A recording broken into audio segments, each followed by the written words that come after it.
live. Let's just see that I have audio and video.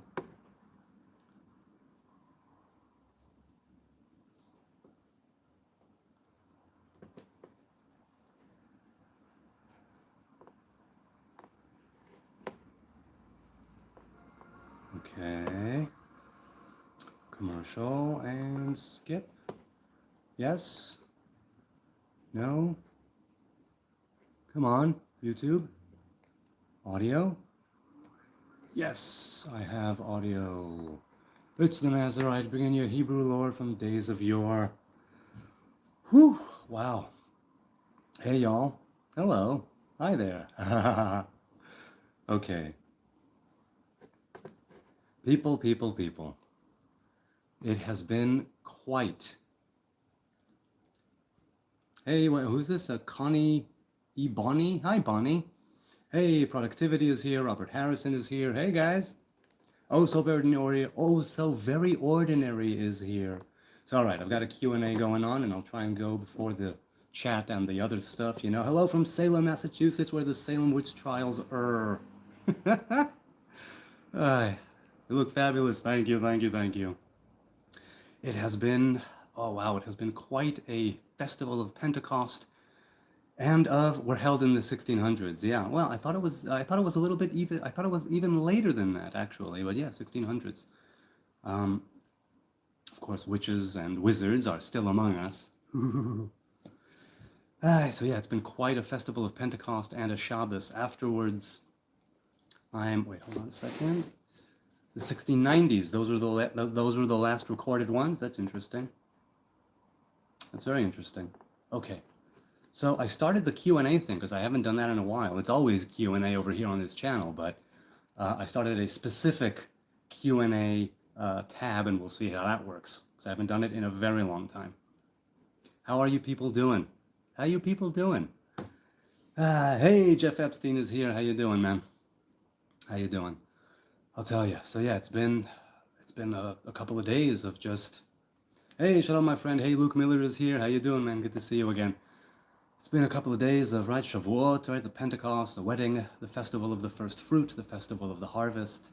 Ernie says, hello, I must say, while I am not Jewish, I find you make a lot of sense and enjoy listening. Thank you, I appreciate that. Listen, it's not about making sense, because certain things are, you could say, beyond sense. Is that a cop-out? Maybe. But that's simply the way to look at it. It always and ever depends on the lens through which you view the things I'm saying and the scripture or the questions I'm addressing and whatever it may be. Salem witch trials stopped when they threatened the mother-in-law of the governor of Massachusetts. Really, that's when it stopped? Only because of a threat that was made to the mother-in-law of the governor? Well, as mother-in-laws go, I mean, I think he probably made the right call, but mothers-in-law, right? Am I right? So you know what I did? I wanted to go live on Thursday before the holiday, and I didn't. And I'm thinking what I did was for about 20-30 minutes, I went by the different live streams that were going on, because I don't think I've ever done that. I go live a lot, but I've never scrolled on the live streams on YouTube. It was really wild to see so many different live streams and so many different things happening at the very same time in different places in the world. And this might sound really, cringe and tacky, but I'd never done it before, and it was really fascinating to watch it as opposed to broadcast it. Do you believe angels can take human form? So they can take human form traditionally in the sense that angels receive garments or clothing in relation to the task that they are tasked with. So whatever job they have to do, wherever it is, it can be spiritual clothing, right, their angelic clothing, or it can be human clothing. But yes, I do believe that indeed. The governor brought in troops to Salem. Wow. Professor says, oh, you know what? Here, let's go to the Q&A tab.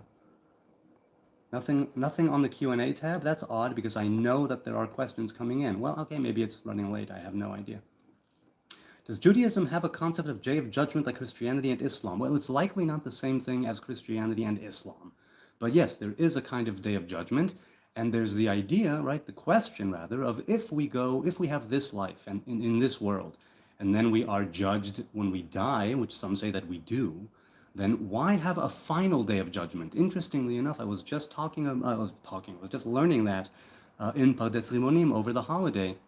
where Rabbi Moshe Cordovero asks the question, if there is judgment after we pass on, for this particular body, right, or for this particular soul, in this particular fragment of soul, in this particular body, in this particular time throughout a person's life, why is there yet another final day of judgment? And he says that this has to do, with, it touches on reincarnation, meaning the body in which you managed to do the most good, so to speak, right? Fulfill the most commandments and rectify and adorn yourself the most, that's supposedly the one that will be resurrected, or the one that you will be resurrected in after partaking of the fruit of the tree of life.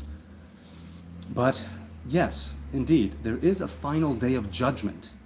That day of judgment is not necessarily per individual, but more of a judgment on death and evil and wickedness itself that will be taken away from the world at that time. Hebrew, what it is you're wearing? Hey, Keysmaster is here. I'm wearing a onesie. I'm wearing a sort of bat onesie.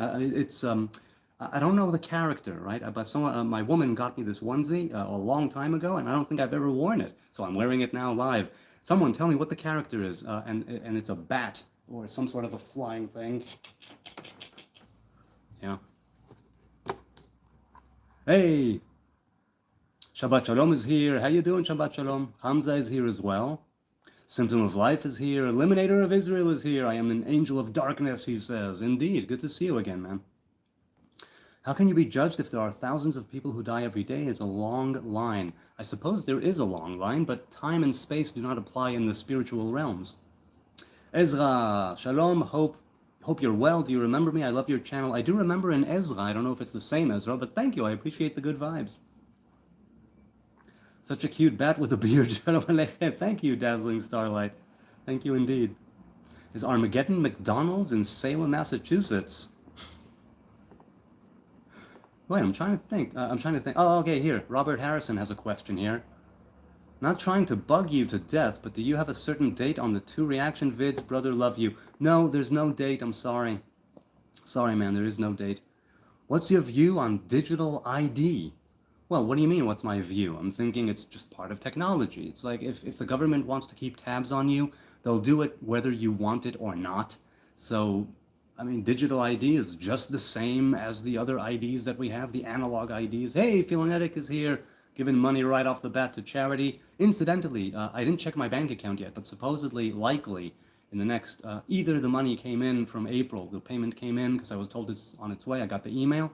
So at some point during this coming week, I will be giving all of that money, your hard-earned money, to charity, and I'll have a poll going on where you think it should go, etc., as I did before, and I will be as transparent as I can about it as before. Your costume would fit well here in Salem. Thanks, man. Thanks, Philonetic. Most appreciated. Cast a spell. All right. Wingardium Leviosa. I don't have my wand. Where's my wand? Hold on a second. Do I have a wand here? Yes, I do. Okay. All right, here we go. Now, sunshine, daisies, something mellow. Turn this stupid fat bat yellow. Didn't work. Well, it didn't work for Ron anyway on the Hogwarts Express, although he did it on a rat, which might be a little different. Tom Hawk is here. Jesus died for our sins. Indeed, indeed, yes, that's what people say. I don't believe that for a second, but that's what people say. Isn't it nice that people can have different ideas and different views and different faiths? Do you like soccer? Yes, I do, Nicole. I like soccer very much. I don't watch much of it at all, not the local league or international leagues, but when there is the World Cup, I watch a game or 3, and the Euro Cup as well, the UEFA Cup, I watch that as well. What do you think about spaghetti? I'm a fan of spaghetti. Not every sauce speaks to me. Also, as a vegan, there are many sauces that are, I'm told, excellent that I have never partaken of. Hey, Black Cat says I like it a lot. Does your wife like doggy style? You'll have to ask her. What did you eat for Shabbat? So for Shabbat, we had rice, eggplant. We had these vegan fish ball things, which were nice. There was, we had guests over this for Seudah Shlishit for the 3rd meal, and they brought a potato cheese gratin thing, and we had some cake, and that was pretty good. That was pretty good. Yes, I am a vegan. Hey, nice to see the channel again, Survivor says. Hey, good to see you again, man. Noah says, what's your view on Theodor Herzl's political mission? Would you agree that they used and perverted the original idea of Zionism, which included the Palestinians as people of Israel? So the original idea of Zionism harkens back to the book of Deuteronomy, and it doesn't pertain to any other people except for the people of Zion. That is not to say that there are no other people here and that no other people should live here, of course. But look, I didn't read Alt Neuland, right? I didn't read his magnum opus. I do believe that is his magnum opus, right? Alt Neuland, A New Old Land. So I don't know, but I mean, the political mission, look, Theodor Herzl was obviously influenced by the Emancipation and the Enlightenment and all of that, and he wanted to find, right, if you will it, it is no dream, and that whole thing. It could very well be that he was not necessarily set on the land of Israel. Maybe if there was enough pressure during the first Zionist Congress in Basel, they would have decided on something else, and we would have moved to Australia or to Argentina or to the Soviet Union or any other place. I have no idea. I do not know enough about his political mission in order to give a proper, right, to address it properly. But to pervert the original idea of Zionism, which included the Palestinians as people of Israel, can you give me a source on that? Because as far as I know, the original Zionism in the book of Deuteronomy, if you're talking about modern day Zionism, again, I don't know enough about it, but as far as I know, if the idea was that it's only people of Zion, we would have rejected the 1947 proposal by the UN.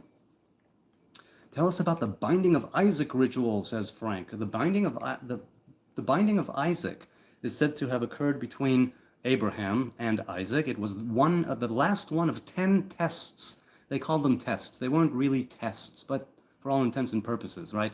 Ways in which the Lord was testing Abraham. The 10th and final one was the binding of Isaac, because Abraham is more closely associated with the right side, with the right hand, the hand that's always open, the hand that's always giving. The question was, could he be able to sort of manifest the left side as well, bind his son and sacrifice him? Even though child sacrifices and human sacrifices are not allowed in the Torah, what would he be able to bring left and right together and form that unity, right? And not simply stick to the right side, but also bring in the left side to bring it to harmony, to bring it to balance. That was the test, and he did it. Now, the Quran, if I'm not mistaken, says that it was Ishmael who was bound to the altar and not Isaac. Gay? Ha ha ha, says Sir Fadi. Well, you people who watch the channel know that I am gay, I'm straight, I'm bisexual, I'm non-binary, I'm a two-spirit pigeon, and I identify as a cup of tea and as my wallet. Why not? I identify as my wallet. Speaking of which, I have a lovely glass of chai. Baruch atah Adonai Eloheinu melech haolam, she'akol nihye b'dvaro. Oh yeah. So, I want to keep it chill.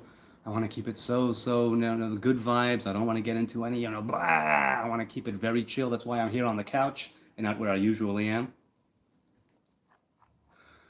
Were you a combat medic? Yes, I was a field medic. I was a medic in an infirmary and in the field and in different places. So yes, I was a combat medic, and it was challenging, but very interesting and very rewarding. Hans says, how do you feel about oral Torah versus written? I'm not a fan of rabbinic beliefs. Many people are not fans of rabbinic beliefs, especially because the oral traditions were written down, which was not supposed to happen, but they did, lest they be forgotten. I feel that they go together. However, I do feel that the oral traditions should go back to what they were and be oral traditions, and that despite them being written down, we need to reinstate the laying of the hands, the smicha, get proper rabbis, proper sages. This is not to take away from the rabbis and sages that are here now, but there is no proper smicha, there is no proper laying of the hands. So even though someone can be ordained as a rabbi, they are not a proper rabbi in the sense of the Second Temple era and previously. No, you dud, I'm talking about, with one of the comments. Oh, okay, cool. I am a dud, I'll give you that.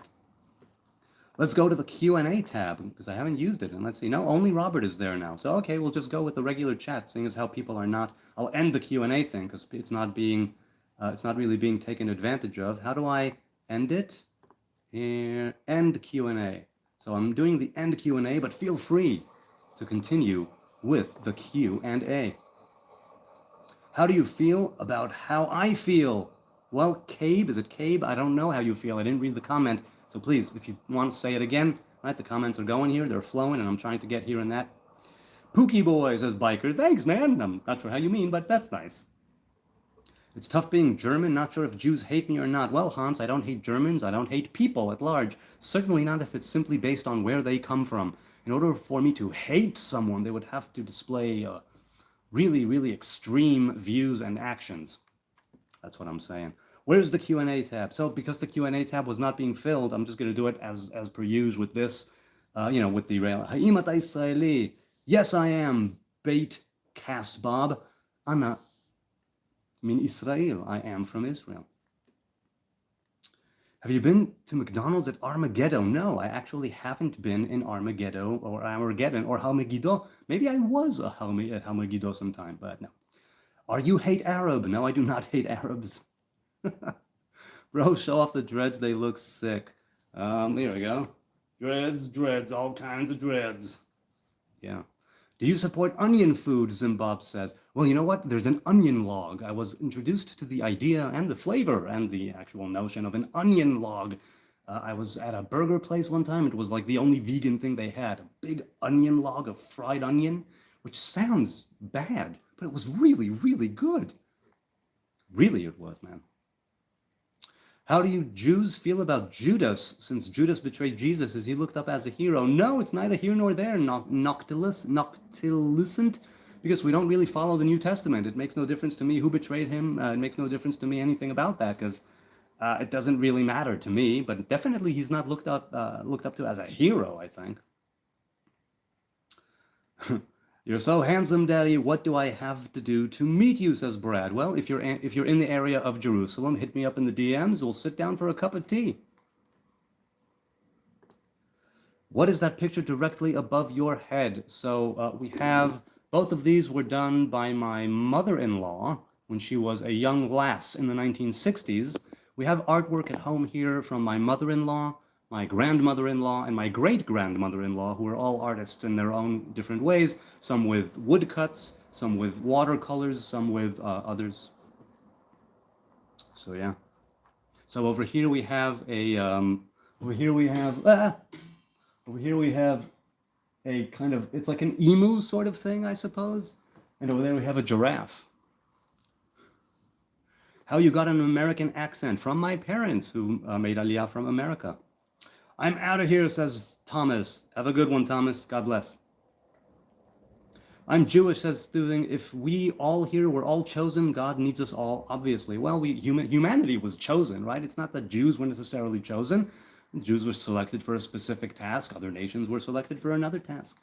Did you live in America ever? No, I have not lived in America. Still a lot of family there. I've been there for vacation. The longest time I ever spent in the States must have been about 3 weeks when I was 11 or 12.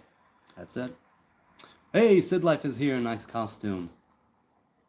Apple juice, says Suluna. Yes, I'm a fan of apple juice. I am indeed. Do you believe God supports holy war? So I don't know God, Turtle. All I know is how God reveals himself to me. There is the revelation of God as a warrior and as a hero, right? As a mighty combat soldier, as it were. So that facet of the divine revelation, I don't know if it supports holy war, but there are times when it's called for. Holy war can be when Israel is under attack. Holy war can be when it's against the actual nation of Amalek. Holy war can be what was when Joshua and the Israelite army took over the land of Canaan. That would be holy war. Onesie, sorry. Yes, it is a onesie. I noticed the bat inside. Is that your favorite animal? No, an elephant. An elephant is my favorite animal, I'm thinking. For Honor Night. What ho! The knights, man. I remember the knights in Warcraft 2. Now, those were some knights. And you could upgrade them to paladins, too. Sons of Korach seem to say that all people should serve God. Yes, it's true. All people should serve God in the sense of that we forget serve God in the sense of religion. Let's talk about spirituality, the spontaneous and natural and organic connection between creation and creator. Before organized religion and do's and don'ts even come into the fold, there is the idea of you as a creation making contact with the divine revelation and coming to terms, let's say, with the image of God in which one was created. He's always honest, chat. Be kind with him, said Sid. No, you don't have to be kind, though. I appreciate the sentiment, Sid. You don't have to be kind. It's all good. You're waiting for the World Cup, Mundial. Yes, I am waiting for the World Cup. However, Again, if I happen to catch it, I catch it. I don't necessarily invest that much time in the games, and I don't root for any kind of specific team. I root for good soccer. That's what I root for. So yeah, can I watch a prayer in a synagogue? Is that allowed for a non-Jew? Ink Sniffer says. Well, first of all, I mean, I suppose it depends. First of all, it depends on the synagogue. Second, there are many synagogues who live stream their services. I mean, so you can go forward with that. Chosen for, so Orange Sunrise, the Hebrews were chosen to keep the Torah and its commandments. Other nations were told to keep other things. They have a different path. But the paths all lead to the same place eventually. That's what I'm saying. Nikki says, if God loves us all, then why did he cast the fallen into the realm instead of elsewhere? Well, I'm not sure which fallen you mean. And also, again, it's not a question of God loves, because there is no love or hate. There's a divine revelation of love. There is a divine revelation called hate, right? That's the right hand and the left hand. You played Warcraft? That's amazing, dude. Yeah, in the 90s, man, when I was growing up, I played Warcraft 2, Tides of Darkness, finished the game, both campaigns. I don't think I ever finished through the Dark Portal, beyond the Dark Portal. But, I mean, Warcraft 2 was such a great game, and I think it still holds up. I've never played World of Warcraft or anything else. Miata, says a random commenter. Well, I am who I am, you know what I'm saying? I'm just Jonathan, a simple dumbass in the Middle East. Greetings, sir. Why are you wearing that ridiculous thing? Samuel asks. Because I am ridiculous, so I might as well dress ridiculous, am I right? Warcraft 2 or 3. So no, I never played Warcraft 3. I only played Warcraft 2. Warcraft 1, I played indeed. I played Warcraft 1, Orcs and Humans. I never really finished it because I played it after Warcraft 2. And the jump from Warcraft 1 to Warcraft 2 was vast, really seriously vast. And it just was a little bit boring after going through number 2. I said number 2. After going through number 2, it seemed a little bit, a lot less impressive, so I couldn't go forward with it. I really couldn't. Yes, it's amazing. Definitely it is. Kama safot אתה יכול לדבר? Baitcast Bob. 2, I'm fluent. I'm bilingual, English and Hebrew. I read a fair good amount of Eretz Yisrael Aramaic, but that's it. We Muslims believe one God like Jews, Eloha, Elo, aka Allah. Yes, Eloha is one name. The Hebrew God has many names. Got a favorite sword from history, Nair says. No, look, the katana holds a place in my heart just because it seems vicious. But no favorite sword specifically. No, not really. I'm not really a connoisseur, so I have no idea. Are you concerned with how mainstream Jew hatred is becoming over the last few years, Omri says. Asks. Well, no, because Jew hatred is always happening, always. So I'm not concerned. It's a pain in the ass when people are targeted and persecuted and harassed and killed, but I'm not worried in the sense of that I'm here in Israel, so it's very easy for me to say that. Big nose, indeed, I am a schnoz haver. I have a schnoz. How rude of me, Shabbat Shalom. Oh, wow, Shvedit? Wow, you're studying Swedish, Baitcast Bob says. Really, how's it going? How long have you been studying Swedish? That's pretty good. Would you come to Los Angeles? Keys says, I'd like to. My brother lives there, my big brother, and I'd like to go there at some point. Yeah, definitely. Have you walked on water? No, I've walked in water, but not on water, no. Violet Eyes is a Fish head. I enjoy the band Fish as a jam band, but I never really got into them. I had another live I was listening to, and they were talking about psychedelics in Judaism and how it is accepted. Could you please explain that? So it depends what halacha or rabbinic law you go by. There are those who would say, someone just asked this last week. Some people would say that because of the commandment of take heed and be careful, right? That all psychedelics and all mind-altering substances are prohibited from the onset. And some say no, you're allowed to partake of it if you do it properly, right? Harm reduction, education, set and setting, all of these are paramount. And I, as always, on a personal level, I say that the bulk of someone's psychedelic experiences should come from within and not from without, right? Through prayer and meditation, doing good deeds, keeping Torah and commandments, fasting, learning. It's like that should be the psychedelic of your that should be the bulk of your mind-revealing and mind-expanding experiences, right? Your own self, your own mind, your own soul, your own consciousness, and doing the work. And if you want to supplement it with a psychedelic, be it synthetic or organic, by all means do. Just do it properly. That's all. Respect the substance, respect the body, respect the mind. That's what I'm saying. But most halakhic rulers would say that all mind-altering substances such as that are prohibited. Be right back. Phone call, he says, Sid Life. All right, take that phone call, man. You shouldn't hate anyone, Valvera. Okay, I mean, that's probably true. I mean, but it's like, I understand how hate can come into the picture. I definitely do. What are your thoughts on the emerald tablets? I don't know what the emerald tablets are. I'm ignorant. Somebody fill me in.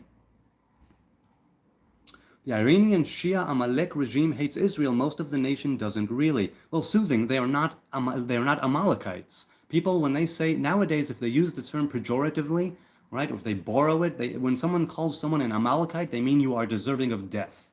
But they are not actually calling them the nation of Amalek. We do not know who the nation of Amalek are these days. Israeli here as well. I wish secular and religious Jews respected each other more. I'm atheist, but made many religious friends over the years. It's the best when we are all open-minded. Yes, being open-minded has a lot of benefits and a lot of good things about it. The thing is, as someone told me, don't be so open-minded that your brain falls out completely. So it's, you know, it's got to be a push and pull. Know which hills to die on, right? Know what your principles are, if at all. And yeah, definitely. Thank you for explaining. I worship my ancestors' semi-gods, but I want to respect and learn other cultures. Hey, it's good. It's good to learn other cultures. I'm ethnically Jewish, but a religious Christian. Amalekites were bad, right? So again, this notion of good and bad, right, of good and evil, this has to do with this world. In this world, specifically, the Amalekites attacked the children of Israel from behind right before they arrived at Sinai. And so they are the antithesis, right? They are the nemesis, the arch enemy of the Israelites. But there is no such nation right now. Zero accountability, says CO999. Really? What are you basing that on? You should at least listen and learn about someone before you hate them. I agree, exactly. Listen and learn. If you find reason to hate them, by all means. I'm not gatekeeping hatred. Why is there a coin on the wall behind you? It's not a coin, but okay. What languages are people speaking here? Well, they're speaking, I'm assuming it's Hebrew and English, but maybe other languages here too, as well. Not trying to be offensive, Philo says to eliminate, but most of their enemies can't even read. There's no difference between Zionism and radical Zionism. I disagree, Yusa. I disagree. Definitely I disagree. Radical Zionism would say there's no place for anybody else in Zion but the children of Zion. And normal Zionism, let's say, or less radical Zionism would say, yes, there's a place for the people of Zion and for others. This is also mandated and condoned and sanctioned by the Torah, right? Where you have people who are in the land and who are not Hebrews. All they need to do is forsake their forsake their pagan gods and take on the Hebrew God, not as a religion, not as a faith that they carry out, but simply not to worship false gods or foreign gods in the land. And that would indeed make them righteous residents. So that's not exactly true. Do people smoke weed in Israel? Yes, they do, Obama. Many people smoke weed in Israel. Give me my name and I will grant you serenity, says Frost Burns. What does that mean? What does it mean to give you your name? I'm curious. Somebody called me an Edomite. Can you tell me what that means? Tess says. An Edomite is a son or a daughter of Edom, which is Esau. That's what that is. That's an Edomite. Now, people, again, use that term pejoratively, but it's just another nation. It depends on what you mean when you call someone an Edomite. Can I be Jew? Israr says. Yes, you can. You need to convert if you're not a Jew, and then you can be a Jew. Less radial Nazi versus radial Nazi? No, not quite, DD. The difference between Zionism and Nazism is vast. I know it burns some people's asses and other organs to think that it's, that it's not the same thing, but it's really not the same thing. However you want to break it down, it really isn't the same thing. He's looking at the crown image on live stream. It looks like a coin on your wall. Oh, okay. A coin on my wall. That's interesting. Do you believe in the Torah? You won't do shit. Oh yeah? Well, maybe I'm doing it right now. How do you know? Oh, you won't do shit. Oh, you're better than others? Do you? Do you? You think you are? You think you are? Oh, you will shit. Oh, yes, you will. So yes, I do believe in the Torah. I believe in its commandments. I believe, but I'm a picker and chooser. I cherry pick everything. What's the difference between Old Judaism and Second Temple Judaism? So asks Noah. The vast difference was that the Second Temple was destroyed, and after that there was a major paradigm shift in the Hebrew faith. Also, the difference was vast because in the old day Judaism, it depends how old you go back. At the beginning of the Second Temple, the inclination to worship false gods was taken away from the people of Israel, and so there was a lot less of foreign worship, and that was okay. The thing is that there were many sects and many groups and a lot of infighting and a lot of othering of Hebrew versus Hebrew. Very famously, our sages say that the first temple was destroyed because of transgressing, and the second temple was destroyed because of baseless hatred, right, towards others. That would be the most major difference. Ray says, I'm still waiting for you to come back to me in one of your previous chats. Palestinians and original Jews are closely related. I call them cousins. Let's continue our convo. By all means, Ray, let's continue it. Hit me up in the DMs or leave a comment and we'll continue.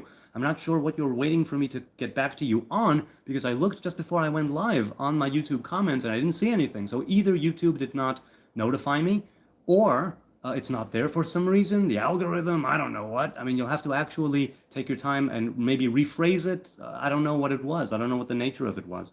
But yeah. Where'd you get the hoodie? Well, Joel, my woman got it for me many years ago. You'll have to ask her. Probably somewhere in Amsterdam, because I think that's where she was at the time. Tenebris says, hey, Tenebris is here. You're a beautiful, eccentric soul. Thanks a lot, man. I appreciate the good vibes. I don't know what you're talking about. Just shave them, bro, says EFE. Yeah, you think? I don't think so. I'm a Nazarite. We do not shave. Defending your honor. Yes, for the king. What ho? Oh, man. Sire. You remember when you used to click on them a lot? They had different things that they used to say. The ogres, the ogres had the best one, right? The two-headed ogres. He did it. No, he did it. Great, great. So good. Do you support Israel? Yes, I am. I am in Israel, but I do not support everything that Israel does. Try sending again. Yes, excellent, excellent. Do you think later in stream you can look at tag? What do you mean look at tag? I'm not sure what that means. Let's continue. I found my type of guy, says Sam Pipes. Right on, right on. Okay. I like the way you guys can tell each other apart by your beards. I have the same cat suit. It's not a cat suit, it's a bat suit. Yeah. Yes, it's a bat suit. Or it's some sort of suit. Alright, that's good, bro. You are Jewish, but not support what they do. No, I support most of what Israel does, but Israel is far from perfect. Israel does things that are wrong. Israel does do things that are immoral, unethical, and reprehensible, and I want there to be real and true justice for all sides of this conflict. And if there are people who need to be brought to justice and put on trial, let it be so. But let it be from an impartial, right, and sort of neutral court, and not people who are proven to hate Jews, to target Jews, to be anti-Israel. It's like, let's have it be actual real justice. I don't think that all these different organizations, I don't think that all of these different international courts, I think they have it in for Israel. And I think that they do, based on previous things that they have said, where they singled out Israel, but not the terrorist organizations, and Israel is fighting a defensive war. This is how I stand. Is it doing it only defensively? No, because sometimes the best defense is a good offense. Facts, bro, every country is twisted. Yeah, every country does things that are wrong. I would not put it past the intelligence agencies here and the army to do all kinds of sneaky things and not tell anybody about it, and things that go behind closed doors, and behind the scenes, things that are not, with no oversight.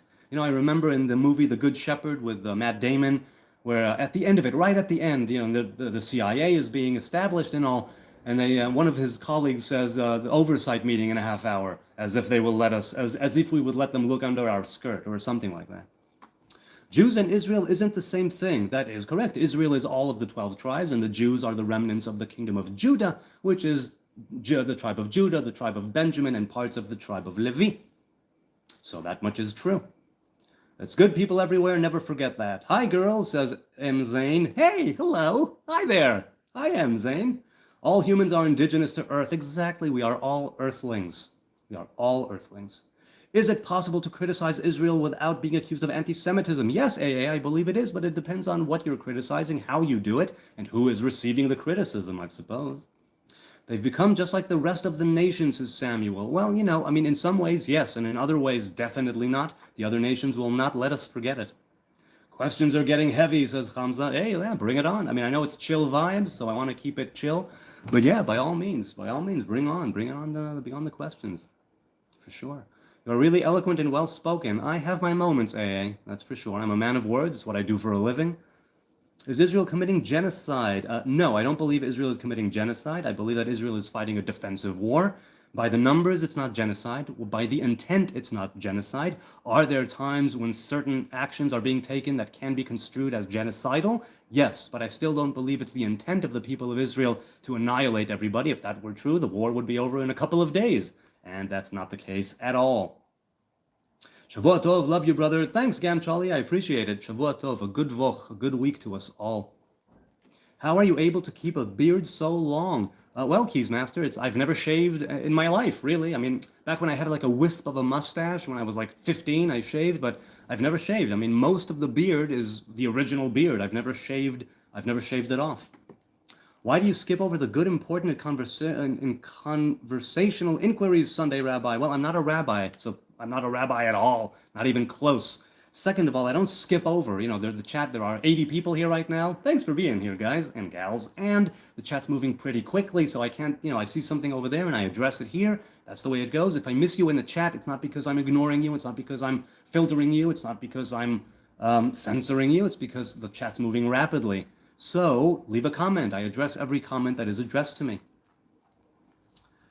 You make me laugh even while discussing controversial topics. Kudos. Hey, you know what? We need to laugh. You cry or laugh in this world, and I'm all for crying, when it's time to cry. But if not, go ahead and laugh. It's good for you. Definitely. Gitvoch, not good voch. Right, it's gitvoch, good voch. Because I wanted to say good week, but I said good voch. Right, gitvoch. That's true. Random commenter. Insane levels of Israeli cope. Well, you can call it cope if you want, but Israel is coping fairly well. The people of Israel live. The people of Israel are resilient. So, yeah. That doesn't make you holy, though. I never said that I'm holy. To be holy means to be set apart. Humanity is set apart in all creation. The Hebrews are set apart in the ways that they are. The priests, the Levites, the Nazarites, the kings, the prophets, they're all set apart in different ways. And the righteous people among the nations are also set apart. To be holy means to be consecrated. If you aim a life in walking before God simply and humbly and righteously, you indeed set your life apart in the service of your fellow man and in the servants and in the service of the Most High. So to be holy is just a question of what is it that you are setting apart? What is it that you are consecrating? Where do you say, I want to do this and not that? In that sense, you make it holy and you make yourself holy. Val says you're a teacher. No, I'm not a teacher. I'm always a student, always a learner, never the master. Not even a little bit. Israel will fall, apparently. Yeah, black cats. Israel will indeed fall if we continue to transgress and if we don't stick to the covenant of the Torah and the commandments. We'll be kicked out of the land again. That's what the Torah says. And we've been kicked out a few times, and we will be kicked out again if it comes to pass. However, I don't think that will happen. I don't think that will happen, no. Is there a specific food you eat or toothpaste you use based on health? Well, I'm vegan, so I do eat specific foods and use specific toothpaste. But no, if it's vegan, I'll consume it. That's pretty much the way that it goes. What is your profession? I'm a writer. That's what I do. I'm a screenwriter by trade. I went to film school, 15 years ago? I haven't worked at that. I was a freelance screenwriter 1 year after film school. I did that for a few months, but I've been a copywriter ever since. So I write copy, I write content, I write blogs, I edit other people's work. Mainly I edit other people's work. So I'm a copywriter. I produce web pages and product pages and other things, work very closely with the graphics department, and that's what I do. I'm a man of words. What do you think, what is your opinion about Rabbi Shmuley? I think that guy's bully people. Well, look, he has a few good ideas, but as for his people skills, I have no idea. I really don't know. So I don't know what to think of him, really. Can Israel really survive while Palestinians still exist? Of course, great TGING.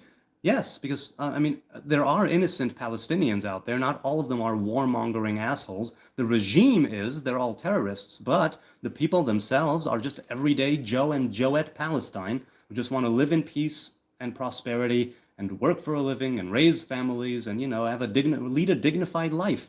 It's just that under the current circumstances, when they keep on being forced into war by their warmongering, bloodthirsty regimes, they'd never have a chance to actually make that happen. And as long as their regimes are blaming Israel for what's happening, and they are, they believe it and they swallow it, and they don't have a chance to rebel. They don't have a chance to stage a coup. There is no Palestinian peace movement in Gaza or the West Bank, as far as I know, at least not that one that's doing anything. You're a grown man in a dog suit. You can't be taken seriously. First of all, David Drummer, are you a drummer? I'd love to know. And, that's cool. Second of all, no, don't take me seriously at all. Second of all, it's not a dog suit. It's a bat suit. I'm Batman. It's a hog suit? I don't think so. Killing children and calling them Hamas isn't a good look for Israel. I agree, which is why Hamas should stop putting them in a line of fire. That could possibly stop them from being killed. You love Oskar Schindler? Well, I never knew Oskar Schindler, Philosophia Unveiled. I've seen the movie Schindler's List. That's as far as I got to knowing Schindler. Book of Revelation, says Samuel, speaks of chosen 144,000 of the tribes of Israel. Well, some people say it's Jews, and some people say it's Gentiles, right? Christians and others. I have no idea, nor do I follow the Book of Revelation, so I have no idea. I really don't. Dude, you're in a dog suit, for crying out loud. How are we supposed to... to take you seriously. David, you're not supposed to take me seriously. You're supposed to just, we're vibing here. It's just a live chat. This is all that it is. It's just, I'm just a lowly random dumbass in the Middle East with a computer and a phone and a cup of tea.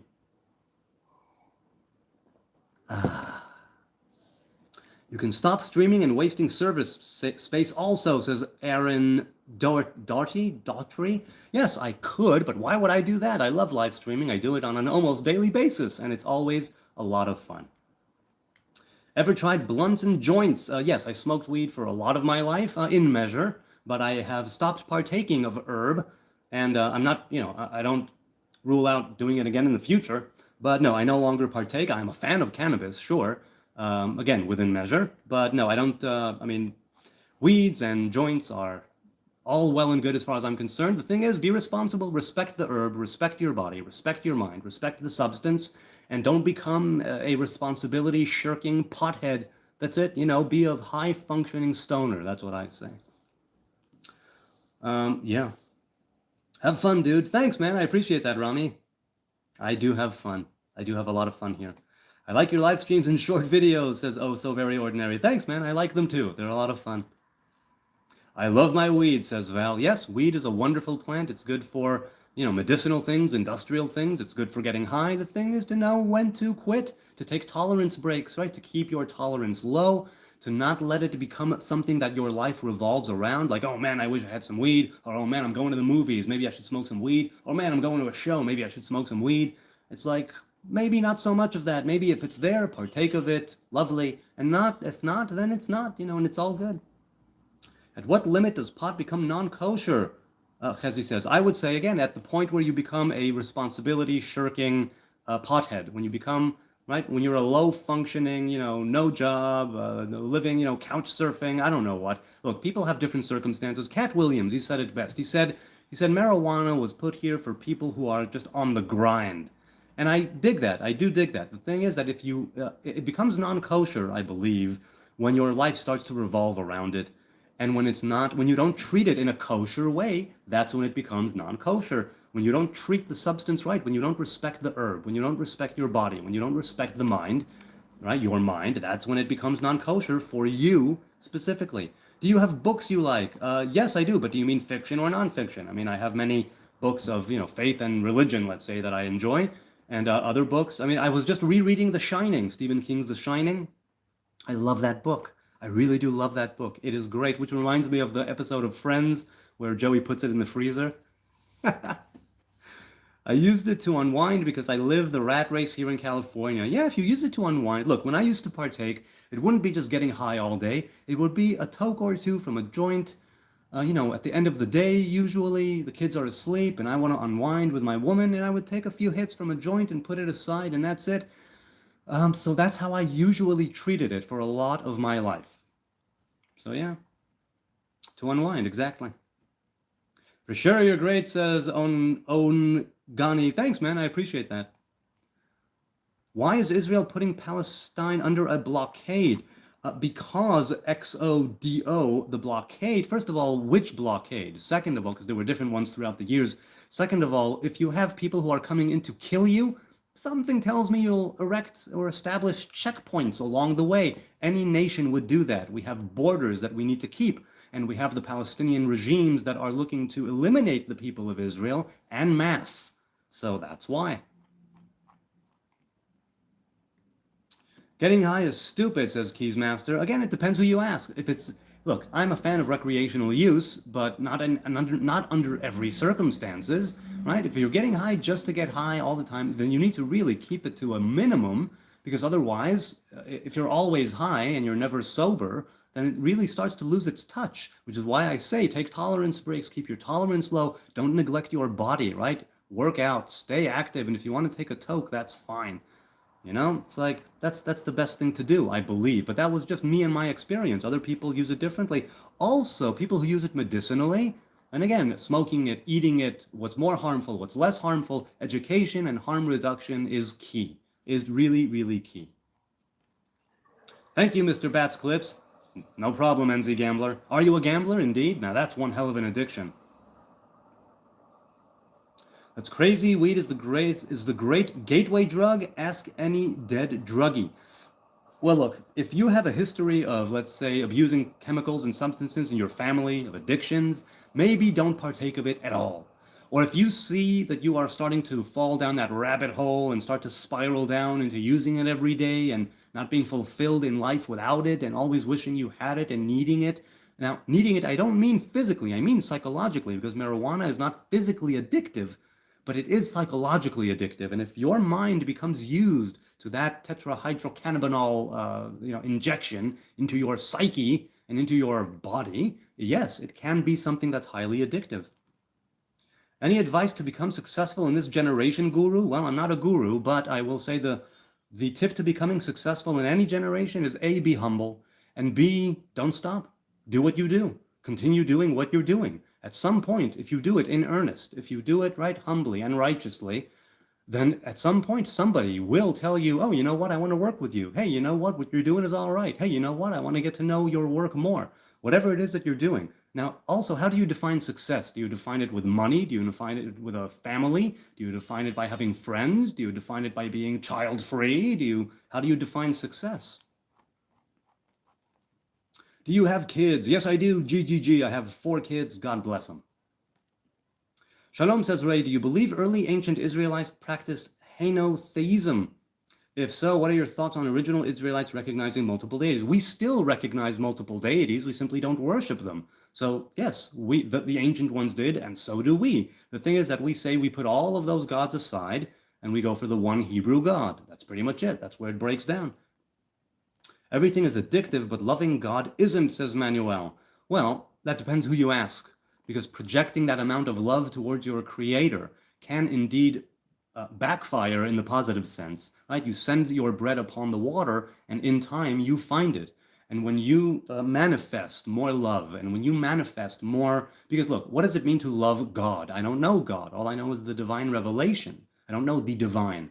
In that sense, if you love your fellow man, and if you love the people around you, if you love creation and your fellow earthlings, it does tend to come back to you, because that love can shape the way that you think, that love can shape the way that you behave, that love can shape the way that you talk and move in the world. If you are guided by love and humility and truth and all of these lovely abstract terms, it will indeed become something that is not abstract in the least. You will find that the more you're able to expand it and love more and understand more, it means that you will be expanding your radius of influence, right? And that will be coming back to you. Love yourself because God is in you. Everyone has a piece of the divine spark. Yes, so, I mean, I slightly disagree, but the point stands. Yes, there is something what's called a divine spark. That's true. Love yourself. Now, it doesn't mean to be complacent, but it means to love yourself despite your wrongdoings, despite your insufficiencies, despite your shortcomings, and continue to want to manifest that image of God in which you are created. To love yourself truly is not to always let it slide. To love yourself truly is not to simply accept the bad things that you do and that's it. It's to accept the bad things and strive to be better. That is the completion, right? That is the other part of that phrase or line. So it's like love yourself and better yourself. Those two combined, you can be unstoppable, truly. MSG says, Shabbat Shalom. What other Canaanite gods are still recognized by modern Judaism? I'm not sure, because I don't know the pantheon of the Canaanites too well at all. And so I don't want to misspeak or say the wrong thing. But let's say all of them are still around. You know, it's like the different Greek gods and the different Roman gods and the different Norse gods. It was the human being with their own psyche populating the world, right, with these divine forces. And all we're saying is, yes, those things do exist. You can call them forces of humanity. You can call them forces of nature. You can call it anything you want, and you can attribute divinity to it. But the Torah says, don't make the mistake of thinking that it is the divine. Know that it is divine influence, divine revelation, divine emanation, but that is not the divine itself. So I'm thinking all of them are still recognized. We simply don't follow them. There is only one God, said Sennheiser. Hey, Sennheiser's in the house. Good to see you again, man. We return to one another after flesh and blood. Yes, there is something to that. When we shed this mortal coil, we are able to know a lot more. So I agree. You're speaking truth, says Roddy Mad Hatter. Hey, Roddy, good to see you again. I mean, look, truth, again, is an absolute. I don't think I'm speaking truth. I'm speaking my mind. I'm trying to guide myself towards truth and failing at that. Let's not forget that. But I try to be a little bit more truthful, a little bit more honest, a little bit more real with every single day. And sometimes I can do it more, sometimes I can do it less, but that is truly what I am aiming for. Been listening for a half hour. Thanks, Sennheiser. I've been seeing that you're uploading things on the fairly regular, at least like once a week or once every couple of weeks, you're uploading something. I can't get into it. It still goes way over my head. Even the things which are like introductions and very self-explanatory. First of all, look, I can't do it. The AI thing, the AI voice, it kind of gets to me. I have difficulties listening to it. What are the chances that maybe you narrate it with your voice? Is there a chance? Because then I could connect to it more. Something about the AI voice for that period of, half hour, 1 hour. It's like I can... Something about it seems off to me, and it's not something that you're doing. That's simply the way that I see it. Are you trans, says Will's Products? Yes, I am. I am trans everything. That's what I am. So, yeah. I am the daddy. Ooh, hello, daddy. How you doing, man? I don't agree. You become nothing, says Adi. Okay. Roddy says you're speaking your soul, and your soul is the only truth. Well, here's the thing. Hey, Euro-African. Hello, Mr. Euro-African. The thing is that, again, truth is a big absolute. It's like a big word. What does it mean in reality? What does it mean de facto? What does it mean when you bring it down to the nasty, stanky funk of creation? What does it mean, right? Because some truths can be more relative than others. You know what I'm saying? It's like this objective, absolute thing called truth. I don't know what it is. I don't know what it is. I have no knowledge of it. Right? I believe Torah manifests it to some degree, but this written Torah that we have is a written Torah by people, for people, from a divine source, but it's here in a world of good and evil, and as such, it's already, let's say, tainted, and you need to undo the clothing and reveal the nakedness of the Torah in all of its splendor. And to do that, you need to immerse yourself in it. To do that, you need to follow its commandments. To do that, you need to spend your life trying to, to get it to shed the layers as you are shedding your own layers of wickedness, right, and malevolence. Then the Torah reveals itself to you more and more. Does a self exist? Yes, I think a self does exist. Whether you're speaking of it philosophically or psychologically, there is that idea of the self, but it's not one thing. I am more of a fan, let's say, of the teachings of the internal family system therapy, right, where we all have our different sides of the self.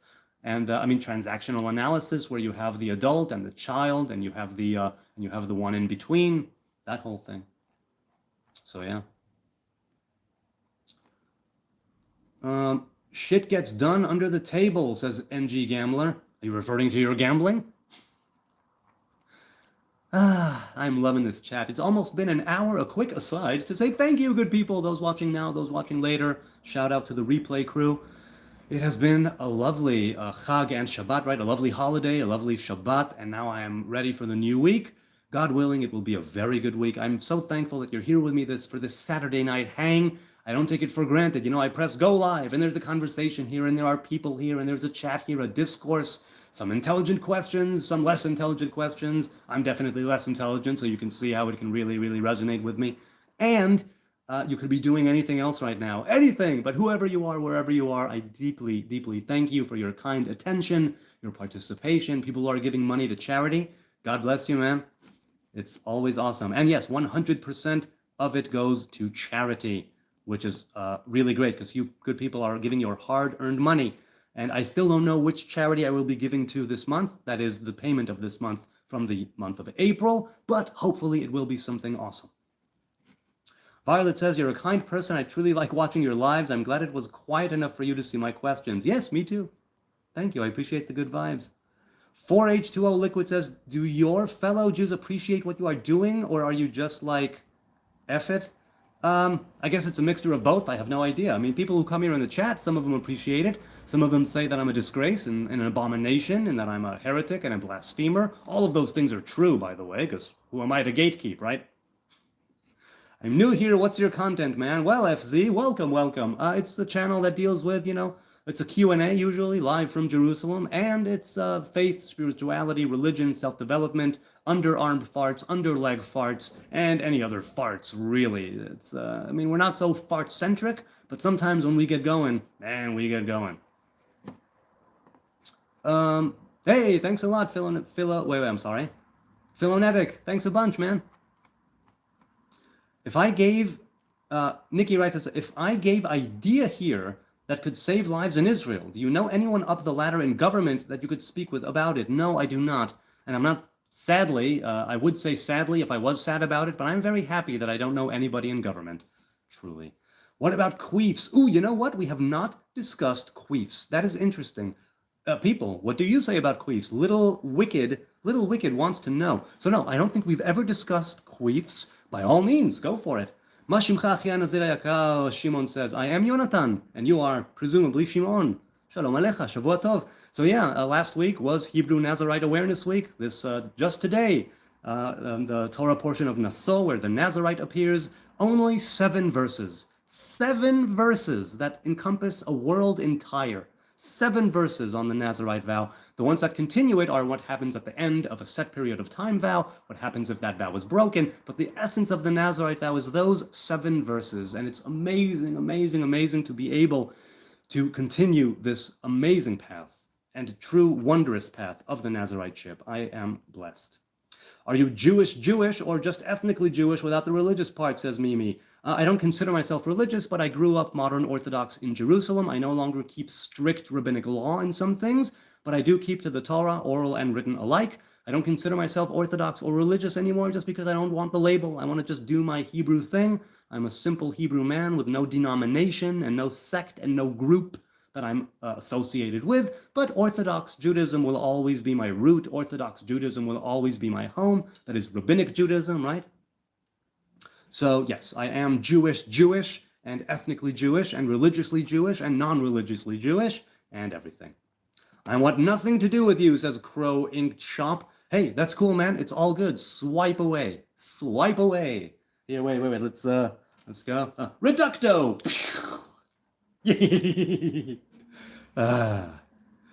Thank you, Ditto. I don't serve the world, but the one who gave us breath of life. Cool. Please give to the Ethiopian orphans, if possible, Hebrew Nazarite. Hey, Adilab, if there's a specific... Look, I want to give locally in Jerusalem. If there is a specific charity that you know deals with Ethiopian orphans, by all means, do that and leave me a comment. MSG says, what are your thoughts on this theory? There's a hidden sect of Judaism that is practiced by the modern descendants of the ancient Edomites who still worship Baal, El, and Molech. Well, here's the thing. Josephus Flavius, I was told just a couple of weeks ago, says that all of the Edomites were converted to Judaism. So, an ancient sect or let's say a modern descendant of ancient Edomites who still worship Baal, El, and Molech.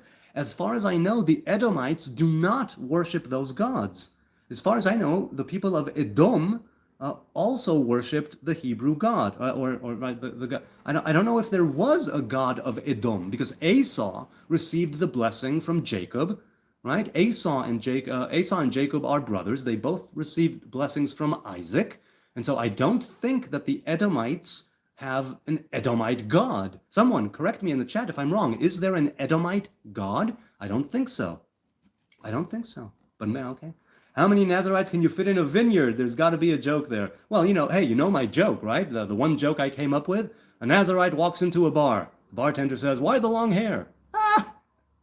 I mean, maybe I came up with other jokes in my life, a few, but that's one that I really love. I truly love. So what do I think about the theory? I think that if there is a hidden sect that still worships false gods, that it's not Jewish any longer. It might be Jewish by affiliation, right, ethnically or biologically, but in the sense of Torah keeping, they're not Jewish. In the sense of that they were born as Jews, yes. But if they are worshiping non-Jewish deities, the non-Hebrew gods, there's something about that would make them outside, like really outside. And so many people would not consider them to be proper Jews. But I don't know. As for El, as you know, is one of the names of God, representing the Sphira of Chesed, representing the right hand, the hand that's always open, the Chamsa, right, the hand that's always giving. Only they koshered it, if you will. Baal and Molech were never koshered. Ancient Edomites worshipped El as their chief god. Well, that's what I'm saying. The thing is that El is also a god that we worship, or right, the name of God. We don't worship names of God. We attribute certain names to certain sphirot, right, to certain emanations, certain revelations, which are attributed to God. But they are divine attributes and not actual deities. So, if they are actually worshiping a divine attribute as God, that would be considered false worship or pagan worship for a Jew. But Edomites, right, are not descendants of Jews. The Jews are the descendants of the kingdom of Judah, and that's different. Shabbat Shalom from Tel Aviv, peace to you. Well, it's not Shabbat anymore, Metzizon. It's Shavua Tov, Shavua Tov. If you're ever in South Texas, we can go to Mexico border and point and laugh. No, I don't think so. I'm not going to do that. I'm not going to point and laugh. I would like to get to South Texas sometime, because why not, right? Are there Jewish people of other races that aren't converts? Like Asians, blacks, Latinos, etc. Yes, I mean, the most famous ones, Mimi, are the Ethiopian Jews, who are black, who come from Ethiopia. They are known as Beta Yisrael. I am who you speak of off, quite frankly. Okay. So how was your Shavuot, Metzino? How was your Shabbat? Are Nazarite close to Orthodox Jews? Is time-knowing Nazarite, says F. Anik Hassan. Any Jew who is a member of the tribes of Israel, that is a Hebrew, can become a Nazarite. Now, the Nazarites that I know, most of them are Orthodox, but one or two of them are not Orthodox, right? They don't follow rabbinic law. So yes, you can be rabbinic law following Nazarite, or you can be a secular Nazarite, right? You can take on the vow. The book of Numbers, right, doesn't say you must be religious. It says a man or a woman of the children of Israel. That is the only prerequisite. If you're a man or a woman of the children of Israel, you may take the vow of a Nazarite. So are they close to Orthodox Jews? You could say so, but not only Orthodox Jews are Nazarites. Yonatan, שמעת במקרה על Jordan Maxwell. Have you heard of Jordan Maxwell? No, I cannot say I've heard of Jordan Maxwell. Tell me in the chat, Shimon, or others, let me know. Who is Jordan Maxwell? I'm curious. You can be a bunny, Generation X says. Yes, I can be a bunny. I definitely am. So yeah, in some ways, I definitely am a bunny. I do like to hop, and I'm a fan of copulation. Why do people dress up as mythic characters? I don't know, Generations. Why do they dress up as mythic characters? I have no idea. Thanks for the insight, says F. Mimi says, you're cool. I've never had a problem with Jewish folks. Boom. Yeah, I've had some problems with Jewish folks, personally. I've had some problems. Who is prettier, you or the wife? Oh, my wife, hands down, is significantly prettier. Like, hands down, really. Incidentally, the phrase hands down comes from horse racing, where if you're ahead by a lot and you're about to cross the finish line, you could put your hands down and you don't have to hold the reins, and so hands down means like absolutely or definitely, right? Hands down, like with no contest, no competition. That's where it comes from horse racing. Salam alaikum, brother. Hey, Saeed. Wa alaikum salam. I have problems with anyone and everyone. Yeah, you're a Generation X, all right. I myself am a Zennial. The Zennials, for those of you who don't know, are those born between something like the late 70s and the early 80s, right? It's a micro generation between Gen X and Millennials.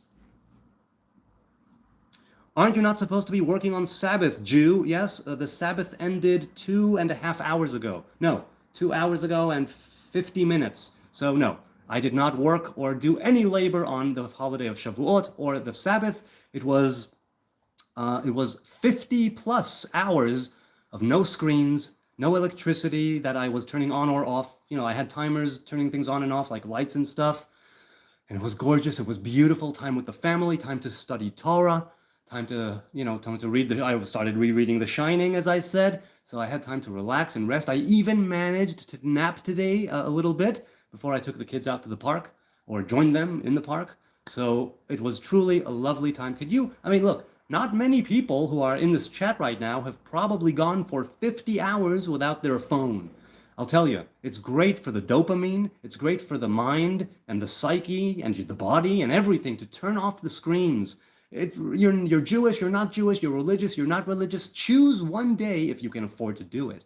One day when you disconnect from your phone, it does so much and it helps you to appreciate it. Not to mention that now, after 2 days of not being on my phone, from Thursday at sundown or just before sundown until Saturday night, so over 2 days, and I had about 60 notifications, which is always nice. It's a lovely little dopamine hit when you see so many notifications. I try not to let it get to me, but there's definitely something to that. Are you in recreational drugs, says 619? I'm a fan, but I don't usually partake. But yes, I am a fan of recreational drugs, in measure, always in measure. Respect the substance, respect your body, respect your mind, harm reduction, test your drugs, set and setting, I say this every time because it merits saying it every single time. Because drugs, to quote Louis C.K., drugs are so good that they will ruin your life. So you don't want your life ruined. You want your life enhanced by drugs. Also, certain drugs, just don't do it. Just don't do it, not even once. Okay. What I found, says Unapologetic, hey, good to see you again, man. What I found is that the archaeological evidence indicates the ancient Edomites worshipped a local deity named Kos, but the worship might have shared aspects with that of Adonai. Interesting. Interesting. So they did worship a local deity in Edom, right? Because don't forget, people, the Edomites got their own inheritance, the mountain of Seir, right, on the right side of the Jordan, okay, or on the southeast of the Jordan, right? Am I right? Had 3 days of good sleep, grid sleep in a tropical jungle. Wow, what was that like? Mosquitoes, huh? Oy vey, says Spears. Hey man, hello, Shavuot Tov. What is your take on Chabad Lubavitch? What is the importance and impact of it? Well, Unam 8, it's one of the oldest Hasidic sects. And the impact of it, the importance is that it's a Hasidic sect that really, really is old school. The importance of it is, like many other Hasidic sects, it carries on a tradition which is old and new alike, going back to the Baal Shem Tov, Rabbi Israel Baal Shem Tov in the 1600s. 1600s. And the impact of it is that there's a Beit Chabad everywhere. The impact also has to do with the fact that Chabad are pushing the 7 Noahide laws, really, really pushing it to the other nations. So you could take that as a good thing or a bad thing, depending on how you view the Noahide laws. Like and subscribe to this man, a real YouTuber. Thanks, H2O, I appreciate it. I'm not taking information from a Jew, Daisy says. By all means, don't take information from me. We're just talking. You shouldn't believe everything I'm saying. You shouldn't believe anything I'm saying. Take it with a grain of hummus and do your own research. I'm not a teacher or a preacher or a sage or a knowledgeable or educated or learned individual of any kind. Not in the least. You should do what you feel is right. You should do what you think is right. However, I will say, if you're going to come at me with something, back it up with something of substance. He's not a Jew, says the gaming nutter. Okay, cool. So I'm not a Jew. Of course, people will say that. That's all good. No, I'm not a Jew. I'm a Hebrew man. That's correct. Do you believe in Jesus as God in the flesh? No, I believe that he's a dead man, John. That's all that he is to me. Just a dead man, no more, no less.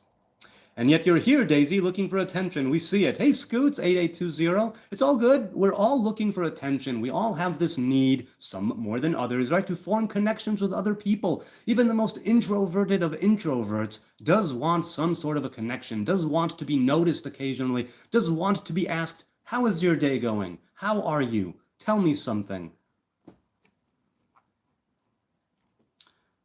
But the man of the earth, whom gave Noah the plum, you reject and now war against. What do you mean, Wesley? I'm not sure what that means. I really don't know what that means. Yeah, man, this guy is just another YouTuber. Yes, I am. I am a YouTuber, and I enjoy the living crap out of it. It is so much fun to be a YouTuber. It really, really is. I'm here for the energy, voices, and info, Alex D says. Hey, so am I. So am I. The energy here is always so great. It enlivens me, it strengthens me, it nourishes me, and it's a lot of fun to engage with you people live, unscripted, and, from Jerusalem. It's raw, and I'm here for it. What's your thoughts on the Sitra Achra? That it's there, Philomenesefa, but I stay away from it to the best of my ability. Now, there is the New York Nazarite, right? Aleph Aleph here on YouTube. The New York Nazarite, one of the elder Nazarites here on YouTube, who says that, nope, the Sitra Achra should be something that you delve into. The Sitra Achra should be something that you go into. But you know what? I believe that he might be able to do it. I cannot, because that's what the Frankists did, and that's what the Sabbatians did. It's those sects that said, no, we need to delve deep into the Sitra Achra in order to elevate the sparks that are there. Speaking of Chabad and Lubavitch, the Lubavitcher Rebbe said that no, all the sparks were already elevated, all the sparks were already rectified. The vessels have been reconstructed and adorned, and now we are at sort of a plateau and a waiting period, and we need to make it better and more significant. We need to make it more robust. We need to do all that, but the sparks themselves have been already all elevated. Now our job is to not simply get it back to the way it was at the breaking of the vessels, but to elevate it even further and adorn it. That's what the word tikkun means. Tikkun is twofold. It means to repair or rectify, and it also means to adorn. And we are now in the process of adorning those broken vessels. So my thoughts on the Sitra Achra is that I stay away from it. The Sitra Achra is the dark side of the Force, to those who don't know. So that's what it is. You are not a Jew, says Wesley. Funny, I would think that being born to Hebrew parents in Israel and growing up modern Orthodox in Jerusalem would make me pretty much a Jew, at the very least, a Jew. But hey, it's all good. You don't need to think I'm a Jew. It makes no difference to me. No, I'm not a Jew. I'm just a man. I'm just a dude. I'm just a guy. I'm just a lowly dumbass in the Middle East. That's what I am. This man speaks fact even though I don't know what he's saying, says Angel. Yeah, you know what? These are not facts. These are notions. Sometimes misguided, sometimes ill-conceived, but notions nonetheless. I do not consider it to be fact, because what do I know? Baruch Hashem, says Sin. Hey, it's good to see you, man. We have Nazarites in America? Yes, you have Nazarites in America. I know of one Essene Nazarite woman, and I know of one Nazarite in New York, a Cabalist, an elder Nazarite. So yes, look him up, Aleph Aleph, on YouTube. Here, wait, I'll put it in the chat. So if you want to check him out, hang on a second. Aleph Aleph. That is his username. He does a lot of shorts. Sometimes he does really long form things. He doesn't go live, and he keeps to himself. He is in Manhattan, right? Somewhere in Manhattan, if I'm not mistaken. But yes, there are Nazarites in America. There are Nazarites likely all over the world. You just don't know about them because it's a personal vow. The reason why I decided to go on YouTube is because I was moved and called to go on YouTube, and because I said, hey, you know what? I don't see Hebrew Nazarites on YouTube at all. And I see a lot of Christians who take the vow. I see pastors and preachers and priests who talk about the Nazarite vow, but I don't see proper Hebrew Nazarites, and so I should be one on YouTube. So yeah. This dude knows stuff, says Angel. I have my moments. I'd like to know more. There's a lot more of what I don't know than of what I do know, and in that sense I am always eternally ignorant, but I try to be a little less ignorant. What do know? Probably not much, says Adilov. Exactly, I don't know much. I really don't know much at all. 4-4 says, do you think Jews should be thankful for the Christian values that lead America to protect Israel and the Jews? Yes, I think if you live in a certain right, there's the Talmudic phrase, Heve mitpalel b'shloma shel malchut. In other words, whatever nation or kingdom or rule you find yourself under, pray for the well-being of the rulers, of your sovereign leader, right, of the nation and its government. And there is a blessing that is said. And in right, it has to do with, right. It's usually spoken after the Torah reading of Sabbath. This very morning, I dare say there are places now that are finishing the Shabbos service of the morning and the Musaf, and they say, right, may God bless the president and the vice president. They have that in the prayer books. You should pray for the well-being and the peace of the place that you are in. I love this, says Angie. Is it Angie or Angel? No, it's angelic. Sorry, it's angelic. My conscience was warning me to stay away from the dragons of destruction. I will listen to it. Yeah, it's best to stay away from dragons of destruction. It's like if they happen across your path, you should ideally already be fortified and strong enough to contend with these dragons. But no, you know what? Don't go looking for them unless you know that it's coming for you. Right? Jocko Willink very famously said that something that motivated him throughout the years when he was in the Navy SEALs was this thought of the enemy, like a real enemy, a real human person, right? The enemy in the cave who is preparing to meet me. And so I need to prepare to meet him so that when we meet on the battlefield, I will be able to contend and to struggle and to strive and to be victorious and bring about mission success. So do what you can on your end. Don't go looking for trouble, but be the type of person who will be able to contend with it when it does come your way. And if you're talking about the dragons of destruction, do what you can for creation of yourself, to create yourself into that Ubermensch that was spoken of. Well, who was it? Nietzsche spoke of the Ubermensch and Uberfrau, likely, right? But yeah, focus on yourself, not in an egocentric way, but just in the sense that it's you, yourself, doing your thing. And when you focus on bettering creation, when you focus on bettering yourself as a creation, you will be able to contend with these dragons of destruction more often than not. However, obviously, there are some times when life kicks you in the ass and leaves you in the gutter with a knife in your stomach, no help is coming, and that's it. It's like life takes you out, and you're a victim of fate. That happens all the time. It still doesn't mean that you should not be preparing. See what I'm saying? Okay.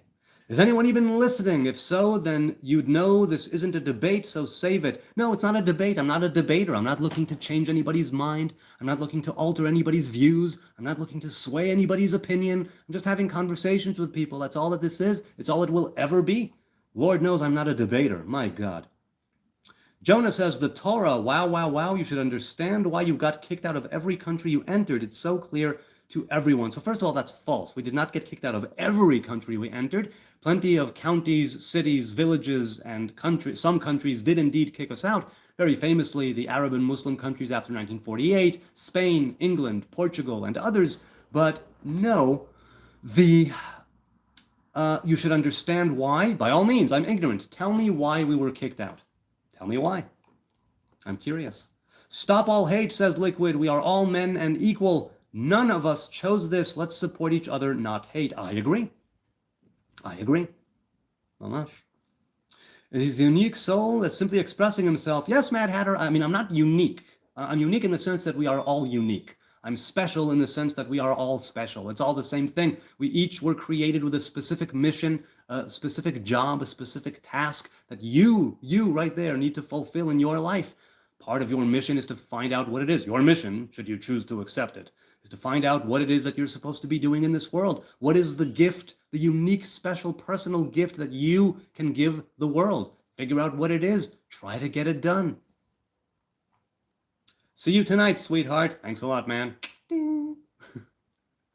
Why is a grown man dressed like that? Oh, bold of you to assume that I'm a grown man, Hugh. The reason why I'm dressed like that is because I usually wear silly costumes or silly hats on my lives. Sometimes I don't, usually I do, and it's come to my attention, because I thought of it when I saw it, that, hey, I haven't worn this onesie yet. I've worn like a unicorn onesie, and I've worn a giraffe onesie, but I did not wear my bat onesie.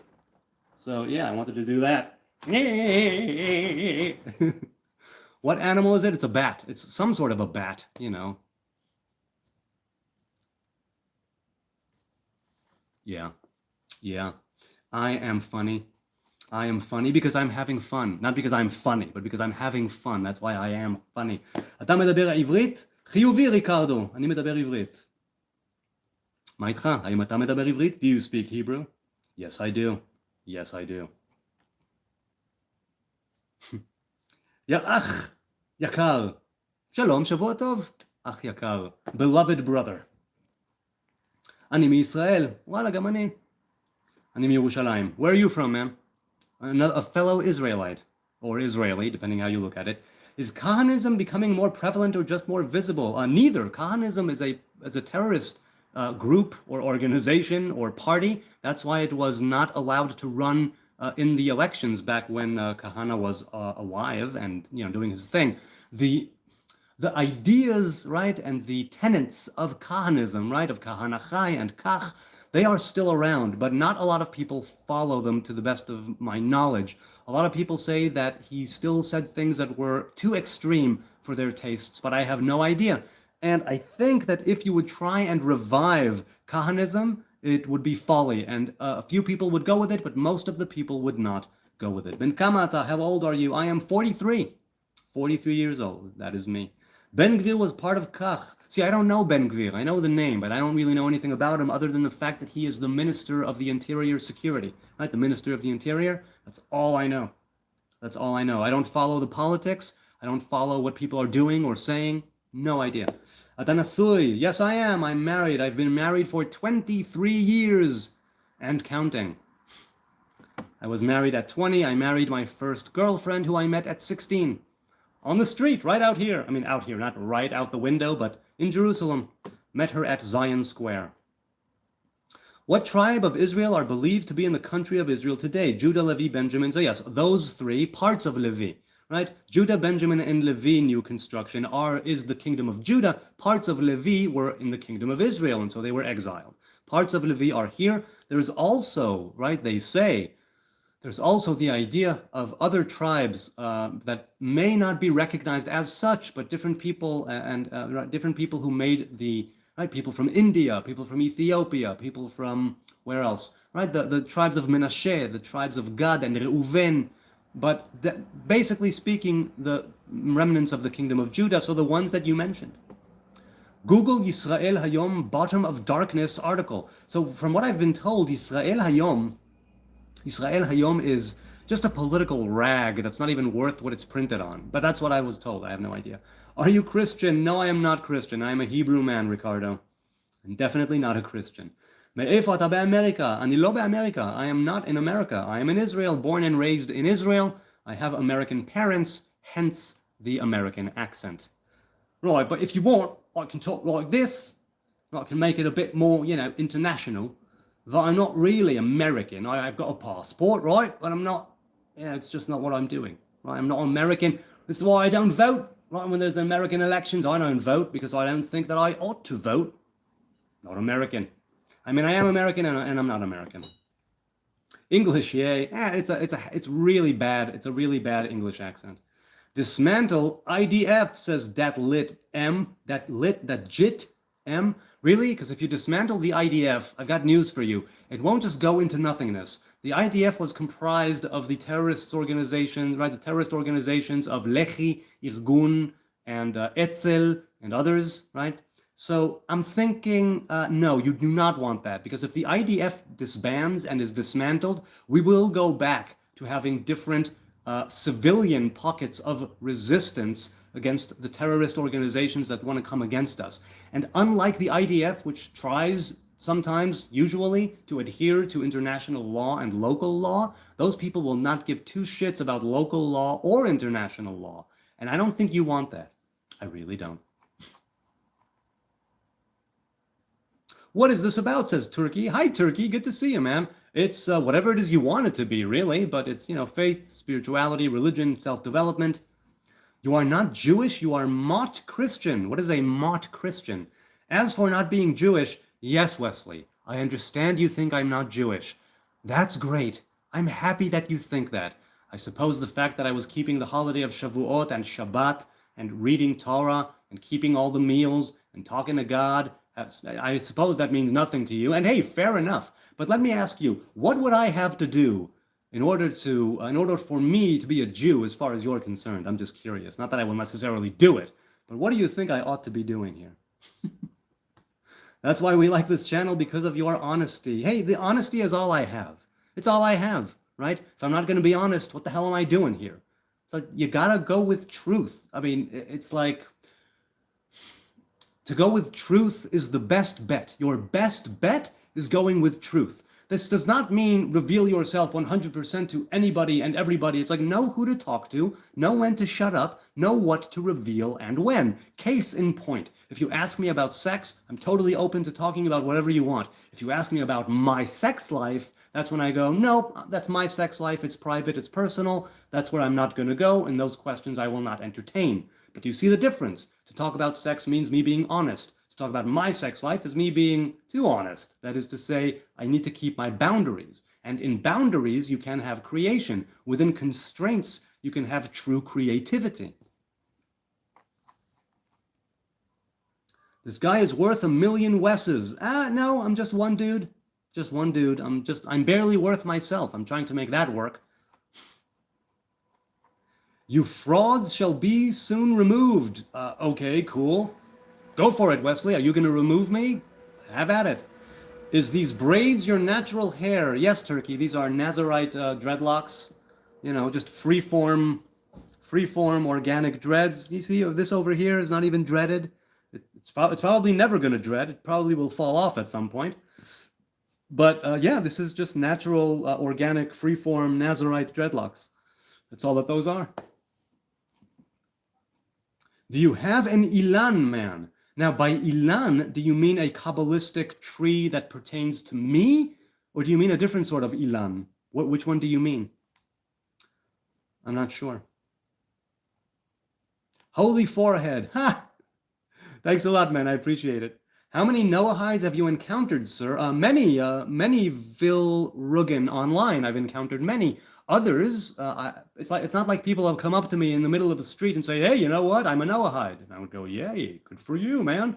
So I have no idea if I've met any personally, but I've met plenty online. So, the Kabbalistic one. No, I go with the traditional Kabbalistic tree of life, the 10 Sfirot, as they are laid out by Rabbi Moshe Cordovero in Pardes Rimonim. That is the one that I go with, the plain and simple 10 Sfirot.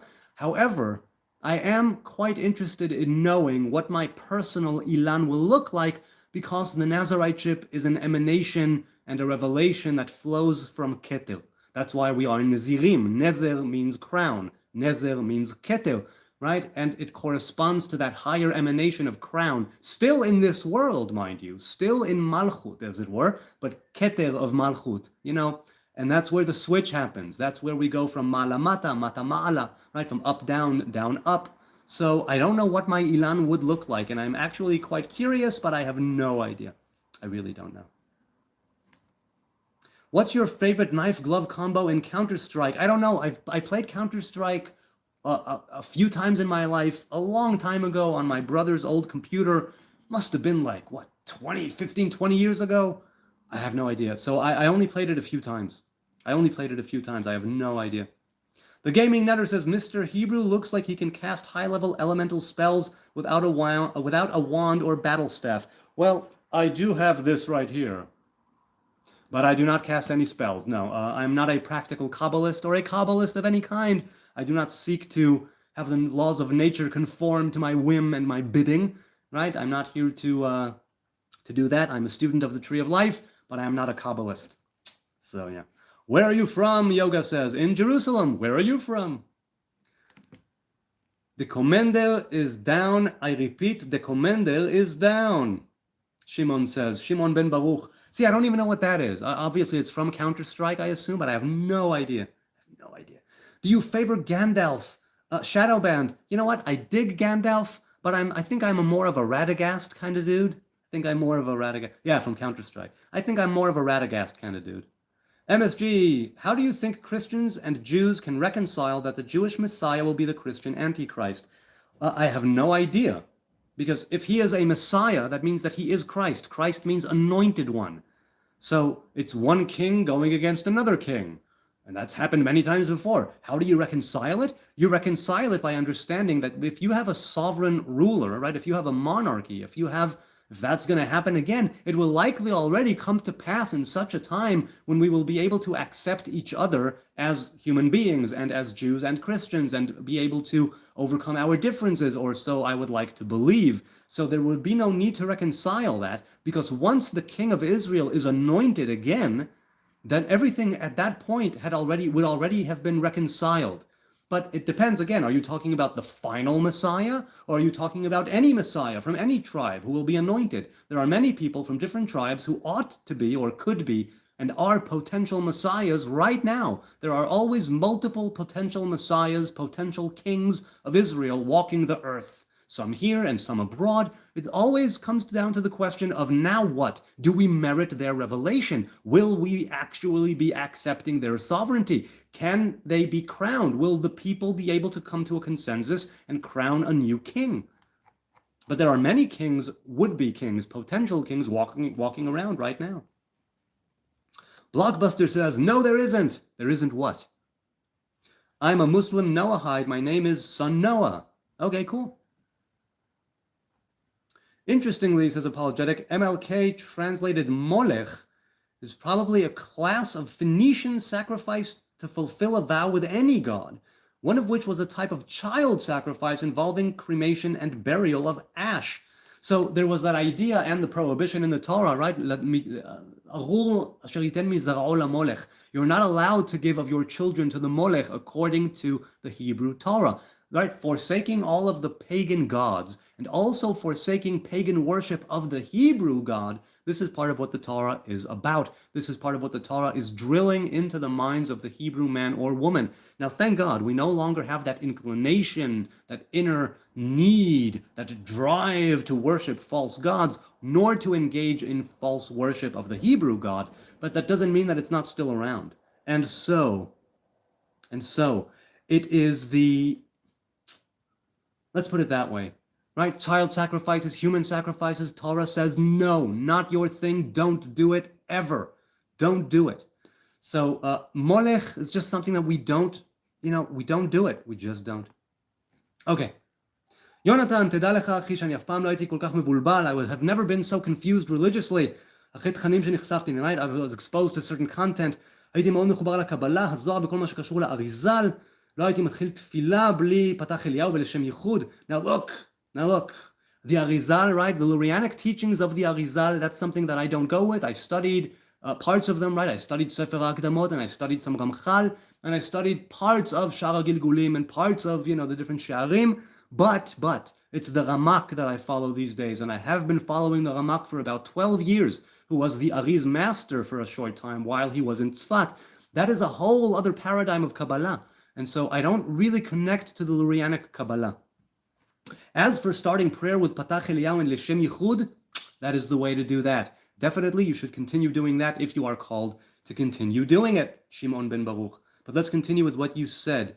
What did you say? It was cut off. Nechsafta lema. Right? He says, I was into Kabbalah and into the Lurianic teachings, and I would start the prayers with certain rites, right, and certain prayers, and then I was exposed, and then his comment is cut off.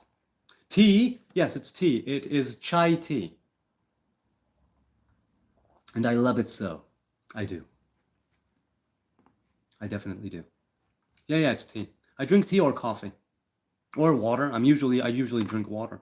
Free Gaza from Hamas. Indeed, that Piedmontese American. Piedmontese? Yes, free Gaza from Hamas. And free the West Bank from the Palestinian Authority. And free us all from terrorism, be it Israeli terrorism or other types of terrorism. Ben Baruch, I'm curious, Shimon. I'm curious as to what you're going to write. I'm definitely curious. Shalom from Jerusalem. Peace to you. Hey, a fellow Jerusalemite, Yerushalmi. Mestizo, Shalom Alecha. If you keep my commands, you will be peculiar treasure to me. Well, yes, indeed. Or do you mean your specific commands? I guess that's what it comes down to. Apple tea? No, chai tea. Chai is cloves and cinnamon and a couple of others.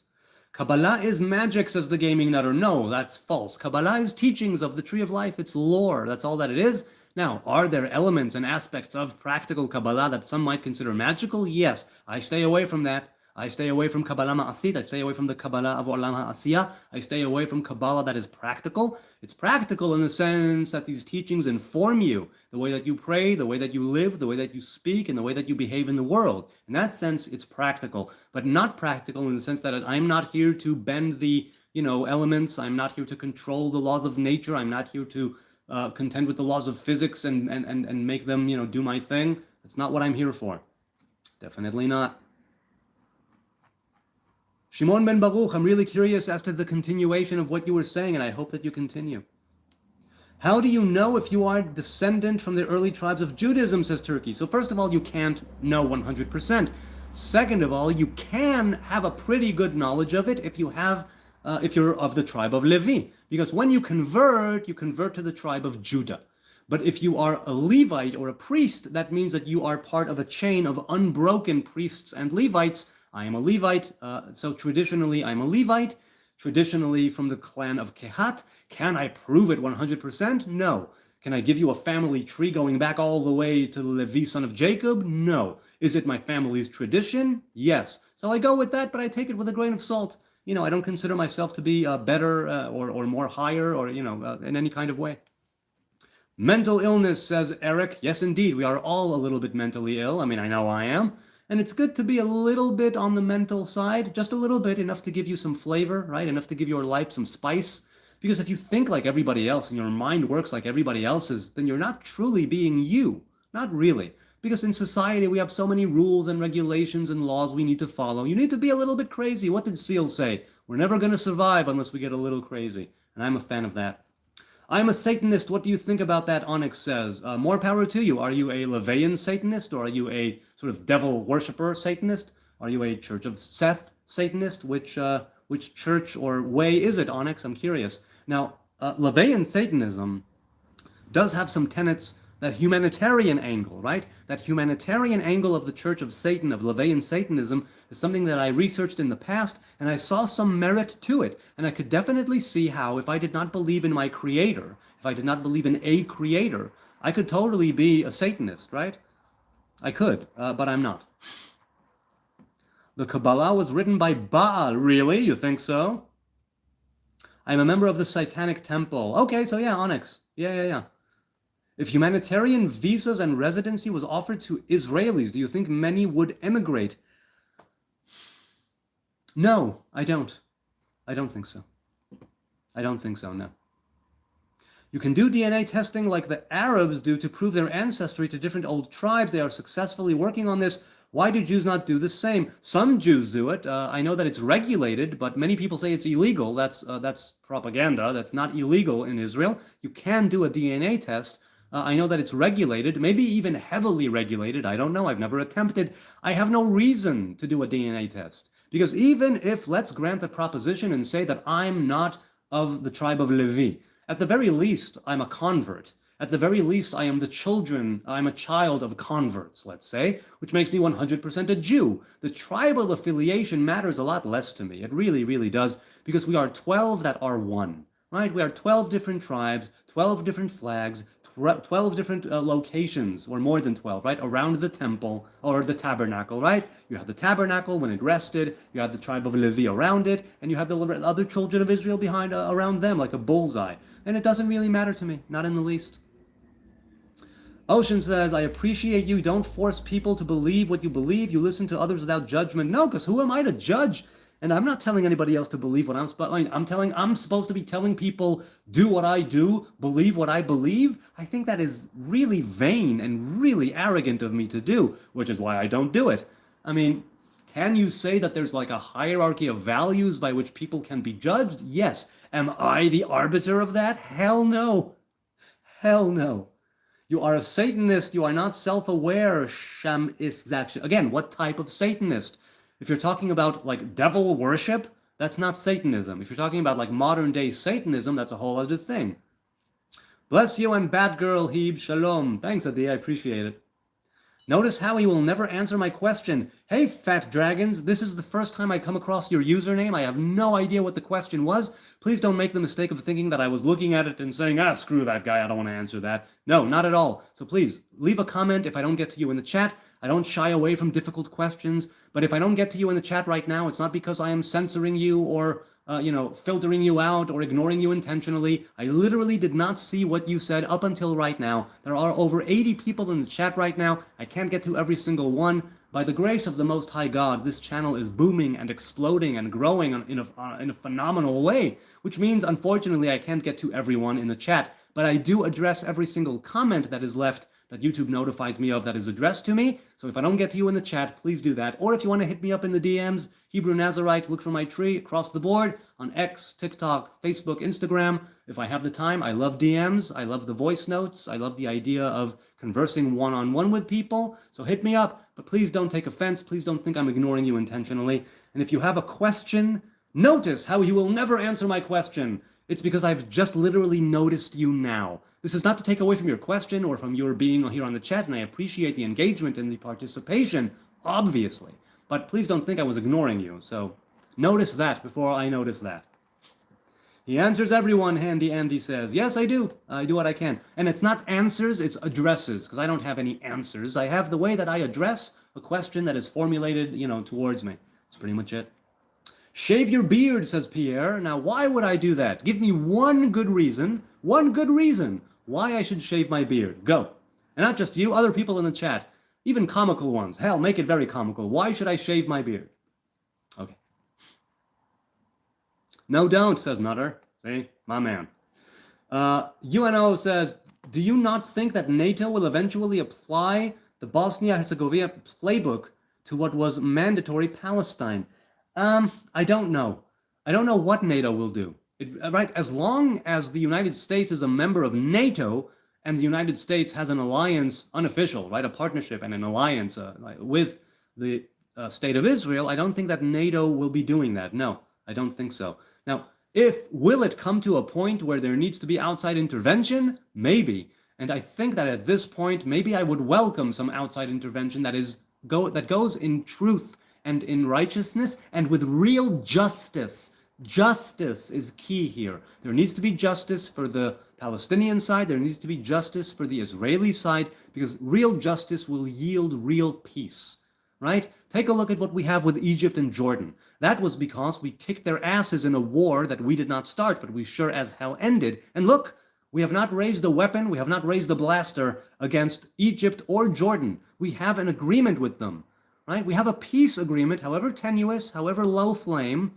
There is a peace agreement with Jordan. There is a peace agreement with Egypt. And this was done because we won a war. So if the world wants us to win it that way and to annihilate the West Bank of the Jordan and to annihilate Gaza completely, then Israel could do that. That's not what is being done here. It's not what is wanted here. It's not a desirable outcome. We simply want the terrorist regimes to lay down their arms and to have us make peace.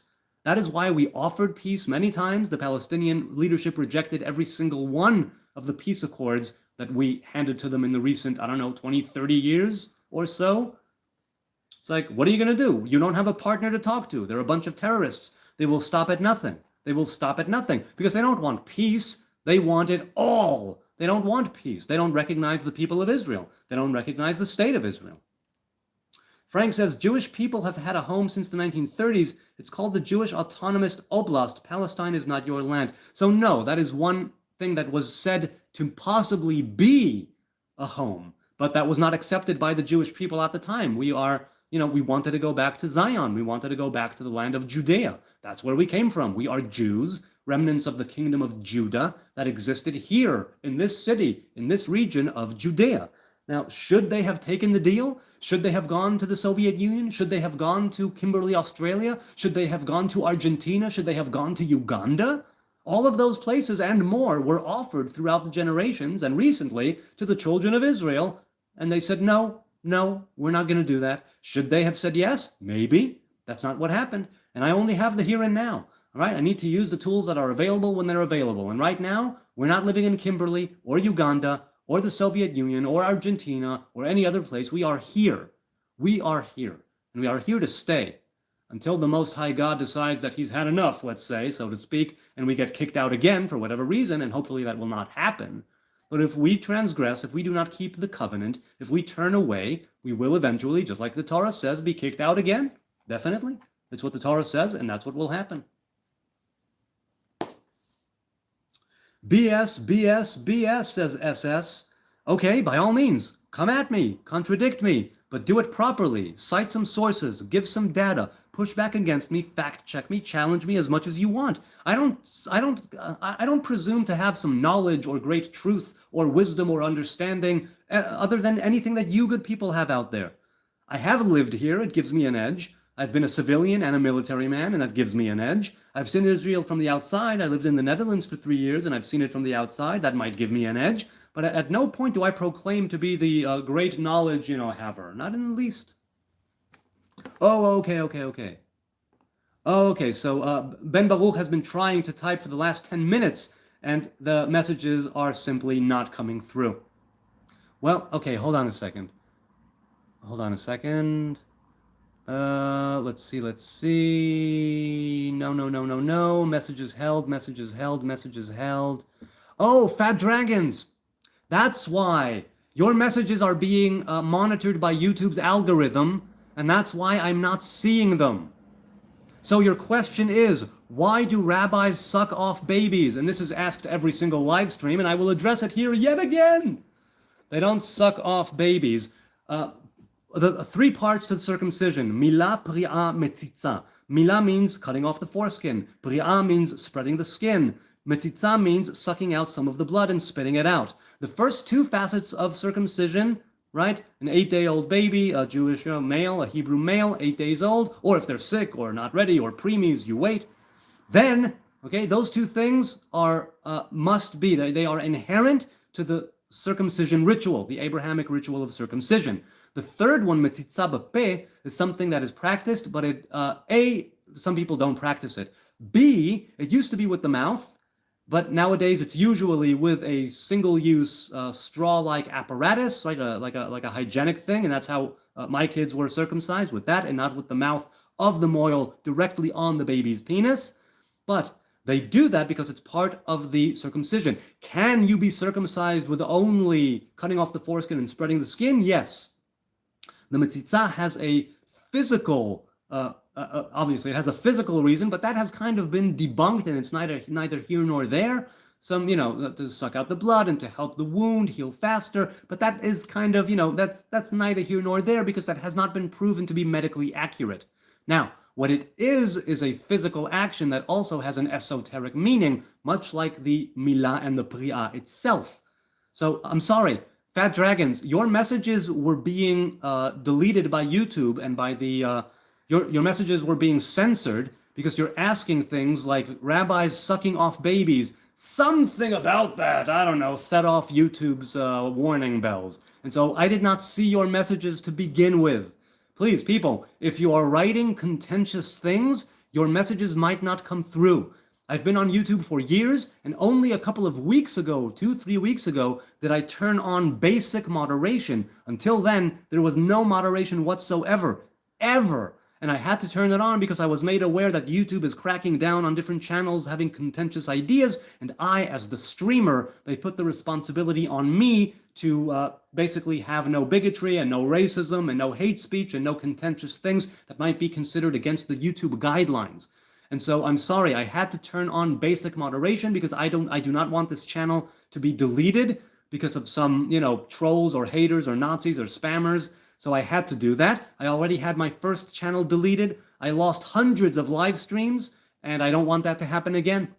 So that's why I did that. Not because it was my choice, but because YouTube was cracking down and is cracking down on different channels where the streamer is not keeping the peace. It was the only way where I could say, you know what, I'm doing my part. This is also why in every single one of my descriptions from a few days ago, every one of my video or stream descriptions has a compliance sort of line that says that the charity that is given here, 100% of it goes to charity. but you people don't get the tax break. It is I who gets the tax break because this is not a recognized charity. I'm simply the middleman between your charitable donation and a charitable organization. So that's why. Okay. This guy is a weirdo, says SSGO4WI. You're darn tootin' right. I am a bearded weirdo, or a beardo, if you're into the brevity thing. Are you Orthodox ascetic? Well, I grew up Orthodox, modern Orthodox in Jerusalem. I no longer consider myself proper Orthodox, but yes, it will always be my home. It will always be my root. That's what it is, man. That's what it is. Let's see.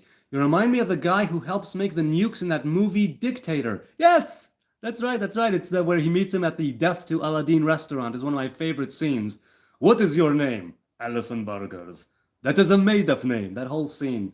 Oh my god. Mux. Mux what? Imum occupancy 150. Oh, classic. Really. Oh man. Have you ever tried any drugs? Yes, I have, Jargotti. I have tried drugs. Shimon cannot get his message through. Listen, leave a comment or hit me up in the DMs, Shimon, Hebrew Nazarite, look for my tree, hit me up in the DMs. I would love to talk to people who have dabbled in Lurianic Kabbalah. It is not the Kabbalah that I dabble in, but I did dabble in it in years prior. So there's definitely a lot to that. Rabbit? What rabbit? What rabbit? He only answers the questions he likes or can clap back too fast, says Orchard Grover. Once again, that is not true. Demonstrably not true. Take a look at any of the hundreds of videos and live streams I have online. I do not shy away from a difficult question. If I'm ignorant of something, I say I don't know. So that's demonstrably false. And just because you swoop in here, right, you're pimping into the chat and say, oh, this guy is X, Y, or Z, doesn't make it so, and I have hundreds of live streams to prove you wrong. Now, it's not a question of me right, you wrong. It's a question of at least know what you're talking about. If you're going to cast aspersions and accusations, right, my way, at least back it up with something. As I've said, there's lots of people here. I don't see every single chat. In the times when the channel was not as booming, I did go by every single line of chat, sometimes doing a different live stream on a different day, reading the previous chat's live stream. Ask any people in the channel right now who are regulars. You'll be able to see that what I am saying is 100% true. Yes, you're pointing out reality, just pointing out reality. Well, Orchard Grover, first of all, I love Grover, one of my favorite Muppets, for sure. But that's not what's happening here. This is the first time that I'm seeing your, second time now, that I'm seeing your username. So by all means, it's you pointing out the objective reality. Questions are coming in, and I'm picking and choosing. That much is correct. But what I am picking and choosing is not going by, I like this, I don't like that, no, I don't want to answer that. No, it's me putting my face over here on the laptop and then answering it or addressing it over here in the camera. That's it. I'm not picking and choosing things like that. Right? I'm not picking and choosing those types of things. Oh, okay. Shimon says, basically, the connection between the Zohar and Rashbi is one of the greatest lies. Yes, well, look, the connection between Zohar and Rabbi Shimon Bar Yochai is iffy at best. Some say that he did not write it, he simply revealed it. Some say, no, it was Rabbi Moshe di Leon in the 12th, was it 12th or 11th? It was one of the Rishonim anyway. In the 12th or thereabout century, who wrote the Zohar. Some say that his wife on her deathbed, or was it his deathbed, confessed that it was actually Rabbi Moshe di Leon who wrote the entirety of the Zohar, as if it was the Rabbi Shimon's Chevraya. Incidentally, Shimon ben Baruch, I recently on Shavuot, I reread the Idra Rabbah.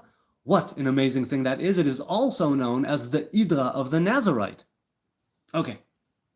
Fake? Yes. There was a glitch? Cool. Some say that the Zohar is fake. Fair enough. You can say that the Zohar is fake. What does it mean to be fake? Does it mean that it wasn't Rabbi Shimon and his group? Maybe. Does it mean that everything that is written there is false? Not necessarily. Do you see? Right? You can have a book that is written by someone and you say that somebody else wrote it. Does it make the information any less poignant? Does it make the information in it any less true? Even if the origin story is fake, what's told of in the book can still make its point. So it's not even a question of whether it was Rabbi Shimon and his Chevraya, or whether it was Rabbi Moshe di Leon later in Spain or wherever it was, or France. No, di Leon, France or Spain. It doesn't matter. The point is that if you go with the Zohar, right, and if you go with Kabbalists who interpret the Zohar, be it the Baal Sulam or the Matok Mitvash or the Or Yakar, whatever it is that you go with, right, if the Zohar speaks to you, if the Zohar is able to have you live more humbly, more righteously, right, and walk before God in simplicity, then it's doing its job. That's why it's called the Book of Splendor, right? It's like this idea of having sechel. Sechel has to do with chokhmah, right? Reshit chokhmah yirat Adonai. It's this idea of the fear or awe of God being the beginning of wisdom. Does it matter where you get that wisdom from? Not necessarily. It doesn't say faith is the beginning, right? It doesn't say that it's faith, right? It says wisdom. Okay, let's continue. Guys, let the man catch up with the comments. Yeah, maybe, I'm just scrolling down and going for whatever is there.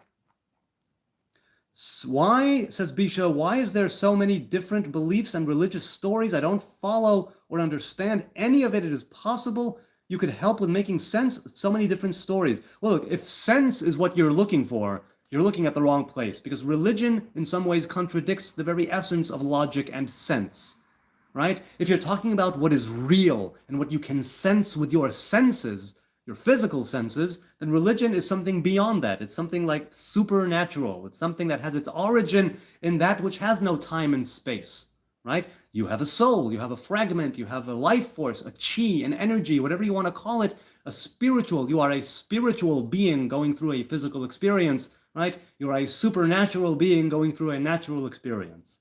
So in that sense, it's kind of like an axiom that you need to lay before you. Then maybe some of these things will make some sense spiritually. But as for looking for sense or logic, you're not going to find it in many stories, and in other stories you might. Queen says, your wisdom and knowledge, which I have none, by the way, none, but okay, is canceled out by your costume. I appreciate you not taking yourself too seriously, but come on. No, come on.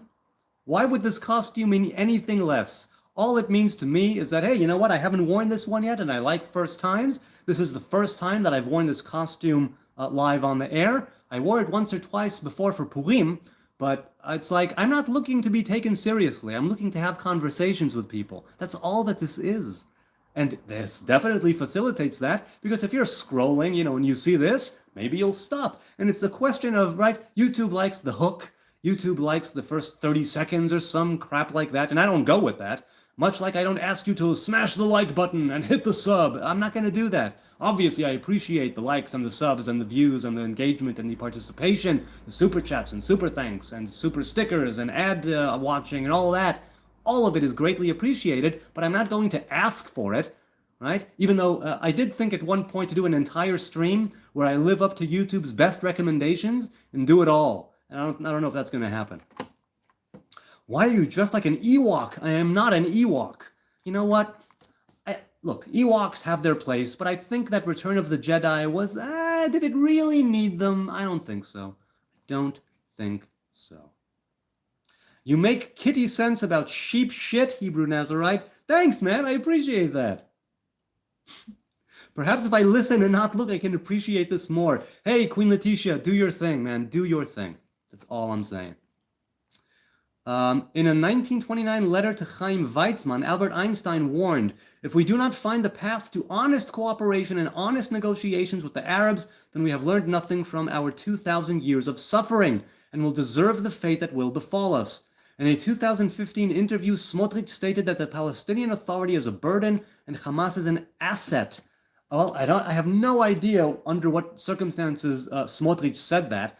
I know that he's a politician and he's in the current coalition, but that's the end of what I know about Bezalel Smotrich. I have no idea what he is, who he is, what he's doing. What he is in the sense of in the leadership. No idea. But I do agree with Albert Einstein's warning. Definitely. You got to work together. We are all earthlings. We are all humans. We are all made in the image of God, right? And that means that we should be working together. Can it always work? No, but we should make the attempt continuously to do so. Hey, Julie or Julia. Hi, Julia. How you doing, Julia? How's your weekend coming along? Like yes, sub no. I have too many neurotics. It would take months of rituals to subscribe. Thanks, Alex. I appreciate it. I really, really do. According to Smotrich, UNO says, West Bank Arabs can respond in three possible ways. They can A, accept their status as Israeli subjects, emigrate, or resist violently. I mean, that's not according to Smotrich. He may have said this, but these are three pretty basic options, don't you think? I mean, it looks like it. Are you fruity, says MMA. Oh, I'm definitely fruity. Definitely fruity. Very fruity indeed. If ancestry does not matter, then what is the difference between you and Noahides? No, the Noahides are not commanded to follow the Torah. Noahides might be commanded to follow the 7 laws of the Noahides, right, of the sons of Noah. Sheva mitzvot b'nei Noach. I, as a Hebrew man, regardless of my ancestry, am commanded to follow 613 commandments of the Torah. Obviously, not all of them. Some are for men, and some are for women, and some are for kings, and some are for priests. Some are for Nazarites, and some are for prophets. So it's like you can't actually fulfill all 613 of them in one lifetime, which is, some say, the basis for reincarnation in the Hebrew faith. Regardless, there are some commandments that you keep that are equated with all 613. So there's that. But the ancestry comes into play under certain conditions, but I don't think much of it because I focus on the here and now, right? Be here now. That's what I go with. It doesn't matter what tribe I come from. It doesn't matter if I'm an original Hebrew or if my lineage is a convert Hebrew line. It doesn't really matter to me, not at all. All that matters to me is what is it that I am doing? I have these books. I have these texts. I have these rituals. I have these traditions. I have my life in the here and now. What is it that I am doing? Where am I going? What am I aiming at? What am I looking to stay away from? Day to day, thought by thought, right? Word by word. What is it that I am doing with my life? That is something where the Torah acts as a guide, right? The Torah acts as a guide. That's what I'm saying. Goyim means nations, Tenebris says. That is true. Goyim means nations. That's what they are, and we are a nation as well. We are a goy. I have always found self-pride strange, says Unapologetic, proud to be born as an XYZ. If someone wants to make use of pride, it would be sensible to act such that one's heroes would be proud of him or her. Thoughts? Yes, I agree. I very much agree. Pride comes before a fall, and a haughty spirit before breakage. That's me paraphrasing Proverbs there. But yeah, that's true. Chamez says, what does the Torah say about the use of cannabis and alcohol? That it has its time and place. That's what it says. What about the Gospels and the New Testament? I enjoyed the Gospel. I did not like the rest of the New Testament. Is it the same to your knowledge? No, because I draw faith and wisdom from the Torah, and I only draw wisdom, but not faith, from any other holy texts or religious books. Sir, says Eve, or Ava, is there any bitterness in your soul? Because you look like you want to hide from something sad in your heart with all this silliness. No, I'm a fan of spirituality and silliness. Is there a bitterness in my soul? Most likely. I still have a lot of shadow work to do. I'm working through it with my therapist. But this is not a question of hiding. This is simply a question of that this life is filled with so much awfulness. This life is filled with so much woe and tragedy, destruction, death, and malevolence that I am a fan of silliness and of humor and of giving, and of laughing. It can be beneficial. It can be medicinal. Humor and comedy can actually bridge gaps, right? And you can find common ground with people. It doesn't matter. I mean, so verbal comedy is one thing. Physical comedy is another thing, right? Here, let's go. I mean, it's like you can find ways in which you are funny that can bridge gaps and connect with people. That's part of what humor does. So, yeah. Julia says, weekend is pretty slow, but it was a pleasant surprise to scroll through YouTube and see a beard man with a funny costume. Even bigger surprise about the content. Thanks for sharing with us the wisdom. And once again, this is Hebrew lore from days of yore. It is not mine, right? I'm not a wise man. I'm not a knowledgeable man. I'm regurgitating certain things, and I put my spin on certain things, but it's Torah, right? That's what this is about. It's Torah in all of its splendor and grandeur. Not that I am already a haver of that splendor and grandeur. I'm still a student. I'm a learner. I'm never the master. That's why I'm not a rabbi, right? Tell us the laws of Noah. Well, you can Google that. It's 7 laws. The few that I remember off the top of my head are no incest, no worshiping false idols, and having courts of justice. Those are 3 that are off the top of my head. Something to do with eating meat. Is there something to do with eating meat? I don't recall. So there are 4 others, and I don't recall them offhand. The comment below me is a lunatic because the guy has no brains. The comment below you or the comment before you? Continued dilution of the commandments was always going to lead to chaos, madness, and mayhem, says Papa Tango. Tango? Tango? Okay. What does that mean, dilution of the commandments? I'm curious. What do you mean by that? No, tear the limb of the living animal. Oh, okay, that's what it is, right? That's what it is. That's right, yes. Ever min achai, that's what it's called. That's right, Ever min achai. How was your festival of the weeks, TRT? Hey, good to see you again, TRT. My festival of Shavuot was very blessed. I could not stay awake all night, nor was I going to. I haven't had a proper Tikkun Leil Shavuot where I stayed all night and daven Shachris at sunrise or at Nitz for a very long time. I did stay an extra half hour or hour before I went to sleep. That was my Tikkun Leil Shavuot. Also, I'm very happy to say that during the festival of Shavuot, I finished reading Pardes Rimonim by Rabbi Moshe Cordovero for the 3rd time.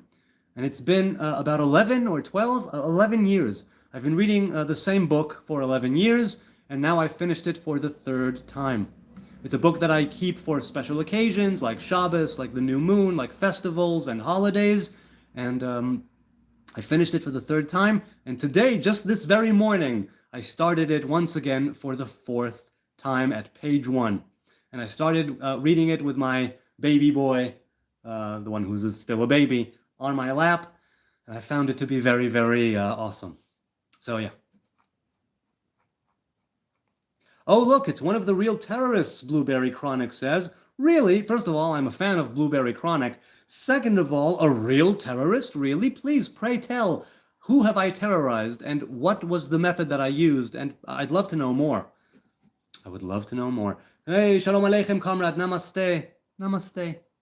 Who's that? Andrew. Oh, Andrew is here. Nice, nice, nice. What's going on, bro? Says Raul. It's going, man. It's going to all kinds of places in all kinds of ways. Good night, everyone. Alex says good night to you. I converted to Judaism after October 7th. Really, Samuel? And because of October 7th? Or was it simply, did it simply coincide with that date? Quick question. How do you feel about blacks? That they have black skin? That's what I feel. That's it. No more, no less. What do you mean how I feel about blacks?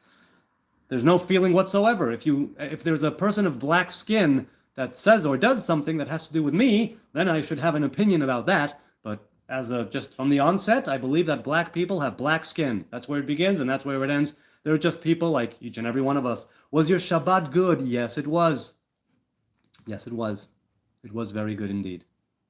If ancestry does not matter, no, again, it does matter. It matters under certain circumstances and under certain conditions it does. Basically, to me, it doesn't. But definitely ancestry does take its place and does have a place. Let's say you're a priest, or let's say you're a Levite. That means that you're affiliated with a specific tribe that has a specific task. And even nowadays, without a temple, right, there are certain tasks that are given to the Levites and to the priests. So even if it's not actual temple worship, there is the remnants of that.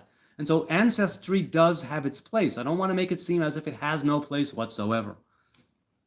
If ancestry does not matter to Jews, which again it does, why does the land matter if your ancestors never lived there? So it does, because even if you converted, you are now 100% part of the Hebrew people, part of the children of Israel. The children of Israel belong in the land of their ancestors. So you broke apart from whatever lineage, right, you had before that, and you became a convert Jew, a righteous convert, which makes you 100% a Hebrew.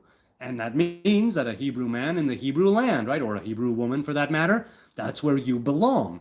Are there Jews in other places in the world? Yes. Are they living a Jewish life? Yes.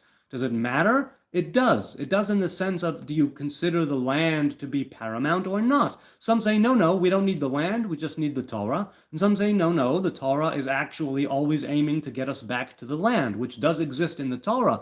The fact that people choose to follow it or not follow it has to do with an ideological difference on how they view the return and the modern day state of Israel, how they view going to the land of Israel even before the state of Israel. Some said it was forbidden. Some said no, it is exactly mandated by the Torah. So it has to do with how you view the Torah. What do you interpret there? And the prophets, for that matter, as well, because the prophets are the ones who are pointing you back to the Torah.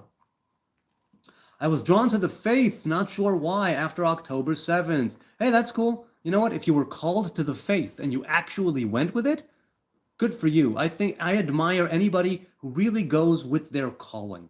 And I think that it's really unbelievable for people to get the call to the Hebrew faith or the Jewish faith and actually follow through. It is a lengthy process, from what I've gathered. Hey, Rusty is here. Hope you're having a good weekend, man. I hope you are having a good weekend. Thanks. Good evening to you as well. Have you watched Oppenheimer? No, I actually met on the bus just the other day before the Chag, before the holiday. I met one of my old teachers from film school who lives here in Jerusalem, and we spoke a little bit about Nolan. We spoke a little bit about about cinema. We had about 20, 30 minutes on the bus, and he mentioned Oppenheimer, and he said if you're gonna watch it, it's better to watch it in full CinemaScope. So yeah. I'd like to watch it. I have not watched it yet. Let's continue. I'm of the religion of beards. I hear ya. Dwarves, am I right?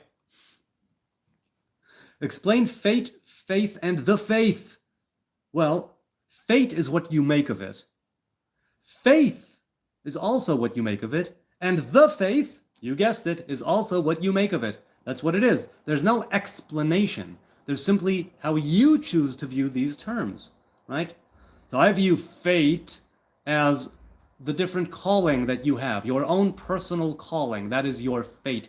I believe that your fate can change depending on what you do in this world. Your fate can change accordingly. Is there an end point? Yes, but that is already a global, creation endpoint that encompasses this multiverse of multiverses that we inhabit. As for faith, right? That's belief. I mean, you could see it a little differently, but faith, right, is being able to take that leap, being able to have that faith is something where there are different definitions of it. But for me, it's knowledge without knowledge. In other sense, it's attributing great significance to something that you don't know intellectually.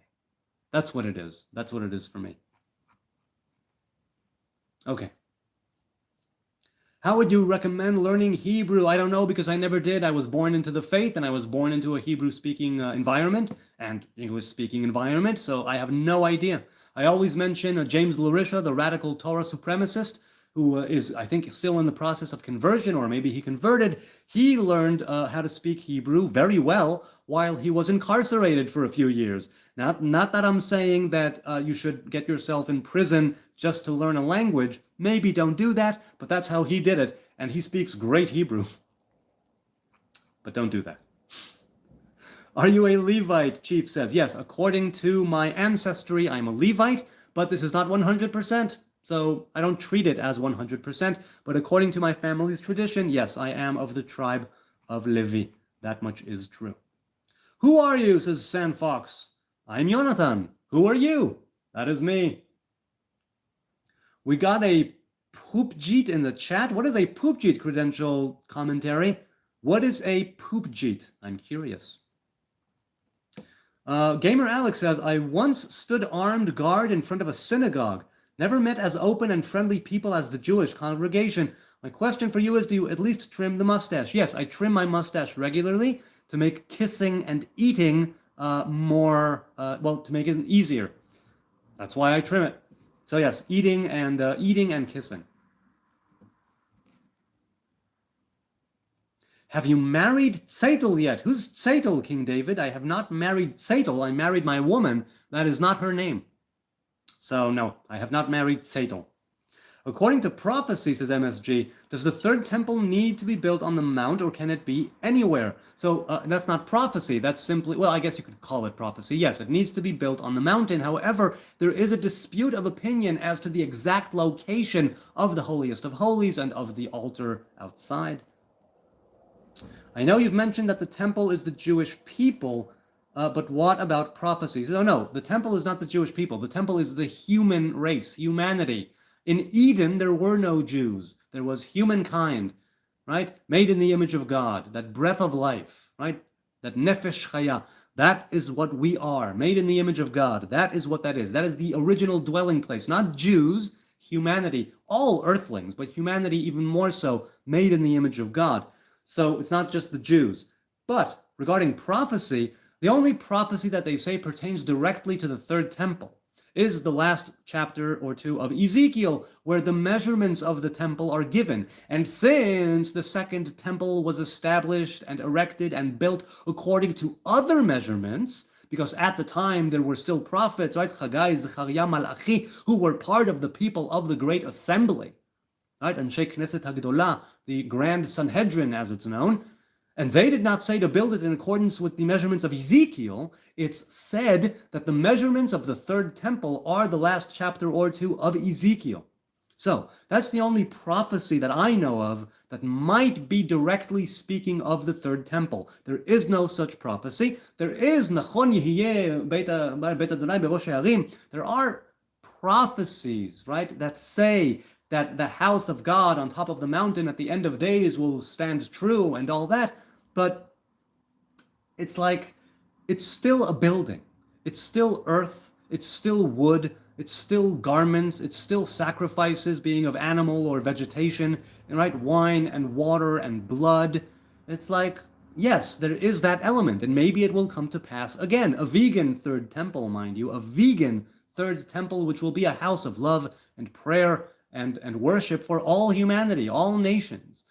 Now, does it have to happen? No, not necessarily, because I believe that we can introduce Eden into this world more and more and more, and elevate this world towards Eden to such a degree that we will go back and be able to transcend the need for the temple and the ritual worship. And once again, as it says in the book of Yoel, God will pour his spirit upon all flesh. We will all know the divine intimately. And I do this because knowledge, again, knowing the divine, clinging to the divine attributes, it's okay, you can see it however you want to see it, but there will not necessarily be a fundamental need for a temple. There's no necessary fundamental need for the priesthood, no need for the monarchy. If it does come to pass, by all means, may it come under the most felicit and wonderful of circumstances. That's what I say, right? Circumstances of peace and of real justice and righteousness and humility, embracing our shared humanity. That's what I would want it to be. Vegan Jesus confirmed. Ay. That's funny. Will the animals go vegan? I say yes. Now that might be stupid, but if you look at the account of creation, everything was vegan. Everything was vegan. That's at least the way that I read it. And only after the expulsion did things go down a peg, right? And I mean, veganism was still practiced likely until the flood. Right? It was only after the flood that we were told, right? Everything to do with eating meat there. So yes, you can make that assumption or extrapolation. Is it true? I have no idea.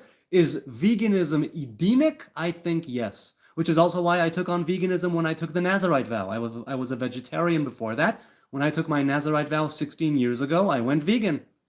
Because I see the Nazarite vow as part of that idea of going back to Eden in some ways, and of sanctifying life in the very same way, right? And abstaining from death. And very famously, death came into creation in Eden. It's a whole rich tapestry. Incidentally, if you want to know more about the Nazarite vow, I mean, last week was Nazarite Awareness Week, and I had a few consecutive streams on the different facets of the Nazariteship. So go for it, if you're interested. Rare, shiny, vegan Jew. Shiny? You mean like shine on you crazy diamond shiny? Or shiny in the sense that I'm sweating, like James Brown with a handkerchief shiny? What kind of shiny? Or do you mean like in the Star Wars, what is it? What is it? The Clone Wars, where they call them shinies? right? The new guys who have shiny armor that haven't seen combat yet. I have finished my tea. And so I think I'm going to say goodbye. Maybe, I think I will say goodbye. It's been over 2 hours. Wow. I love this. I love it. Okay. How can you be vegan when on Passover God commands us Jews to eat lamb? Because we are not making the actual sacrifice at the altar. There is no temple. Incidentally, that is the only time, as far as I know, where a vegan Jew would be commanded to eat a kazait, right? 28 grams or whatever it is of meat. So yes, that is the only one where you're commanded to partake of the Passover lamb, right? Or of sacrifice of a lamb. And how can I be vegan? Because I believe it's the way of Eden. And I believe that we don't have a temple right now, so I'm not commanded to eat lamb. If there was an altar and I would actually bring the Passover offering of a lamb or a goat, then that's a different story. But there is no temple now, so we are not commanded to eat of the meat. It is indeed a tradition, but I don't follow that tradition because I follow an earlier tradition of Edenic veganism. So there you go. Okay, on that note, I'm going to say goodbye, and I want to thank you all for being here, those watching now, those watching later. Once again, I don't take it for granted. I press go live, and there's a conversation here, and there's people here, there's a discourse here, and energy here, and of course the likes and the subs and the views and the haters and the vitriol, the insults, the Nazis, the spammers, the lovers, the encouragers, the ones who gave to charity. Over 40 shekel was given to charity now. Incidentally, like I said, I'm about to get the third payment from YouTube for April. You guys raised over $550. 100% of it will go to charity. Once it is in my bank account, I will be posting my analytics and the bank account so you can see that it matches. And I will be consulting with you good people on which charity or charities to give it to. Remember, I give locally, and I give to charities that serve the entirety of Jerusalem, East and West alike. Muslims, Arabs, Jews, Christians, whatever the case may be. And so thank you. Oh, wait, a super chat came in, speaking of which. The Lost Tribes, did they end up in Scotland? The Lost Tribes, it's unknown where they ended up. They were said to be living beyond the river of Sambation, but nobody really knows because Sancheriv, the king of Assyria, mixed up all the nations and confused all the nations with his world conquest journey. So I have no idea. I really don't know. It makes some sense that Jews ended up in all kinds of places because when the kingdom of Judah was exiled, the Jews ended up in all kinds of places. Stands to reason that when the 10 tribes were exiled by King Shalmaneser of Assyria, that they too ended up in all kinds of other places. It's difficult and nigh impossible to know where indeed they ended up. Some have a tradition of being from this tribe or that tribe. It's said that Elijah the prophet will come in some form or another and be able to purify in the sense of that, tell people which ancestry and which tribe and which clan and which family they hail from. But that's for the future, and we are dealing with the here and now. The Torah commands us to not really think about the future in the sense of not calculate the end of days, and not to calculate when Messiah is coming, and not to calculate which war will happen when, right? And I mean the oral Torah, not the written Torah, though the written Torah is also very much in the here and now. We are commanded to not busy ourselves with the future, but to take care of our present in the here and now. And if we do that properly, the future will take care of itself through the course of time, in the course of history. So if I didn't get to you in the chat, please leave a comment. If you want to hit me up in the DMs, please do it. Hebrew Nazarite on the socials, check me out there. I don't post much, but I'm there for the DMs. I really do hope you guys have a wonderful week. God willing, I will see you again tomorrow, maybe tomorrow morning. I'm working from home tomorrow. Maybe I'll see you for a cup of coffee in it's after midnight now. So, I mean, I'm going to drop off the kids and I'll be back. I might be back on in like 8 or 9 hours. So look forward to that. I hope tomorrow morning or tomorrow night at some point I will go live again. I love going live. It's awesome. It's so cool. I love doing it. I thank you all for being here. Be blessed. Be a blessing. Be the light in other people's lives. And I will see you on the next one, where the wonders never cease. Until then, peace and love from Jerusalem. Enjoy your weekend. Enjoy your new week. I'll see you another time. Cheers. Boop.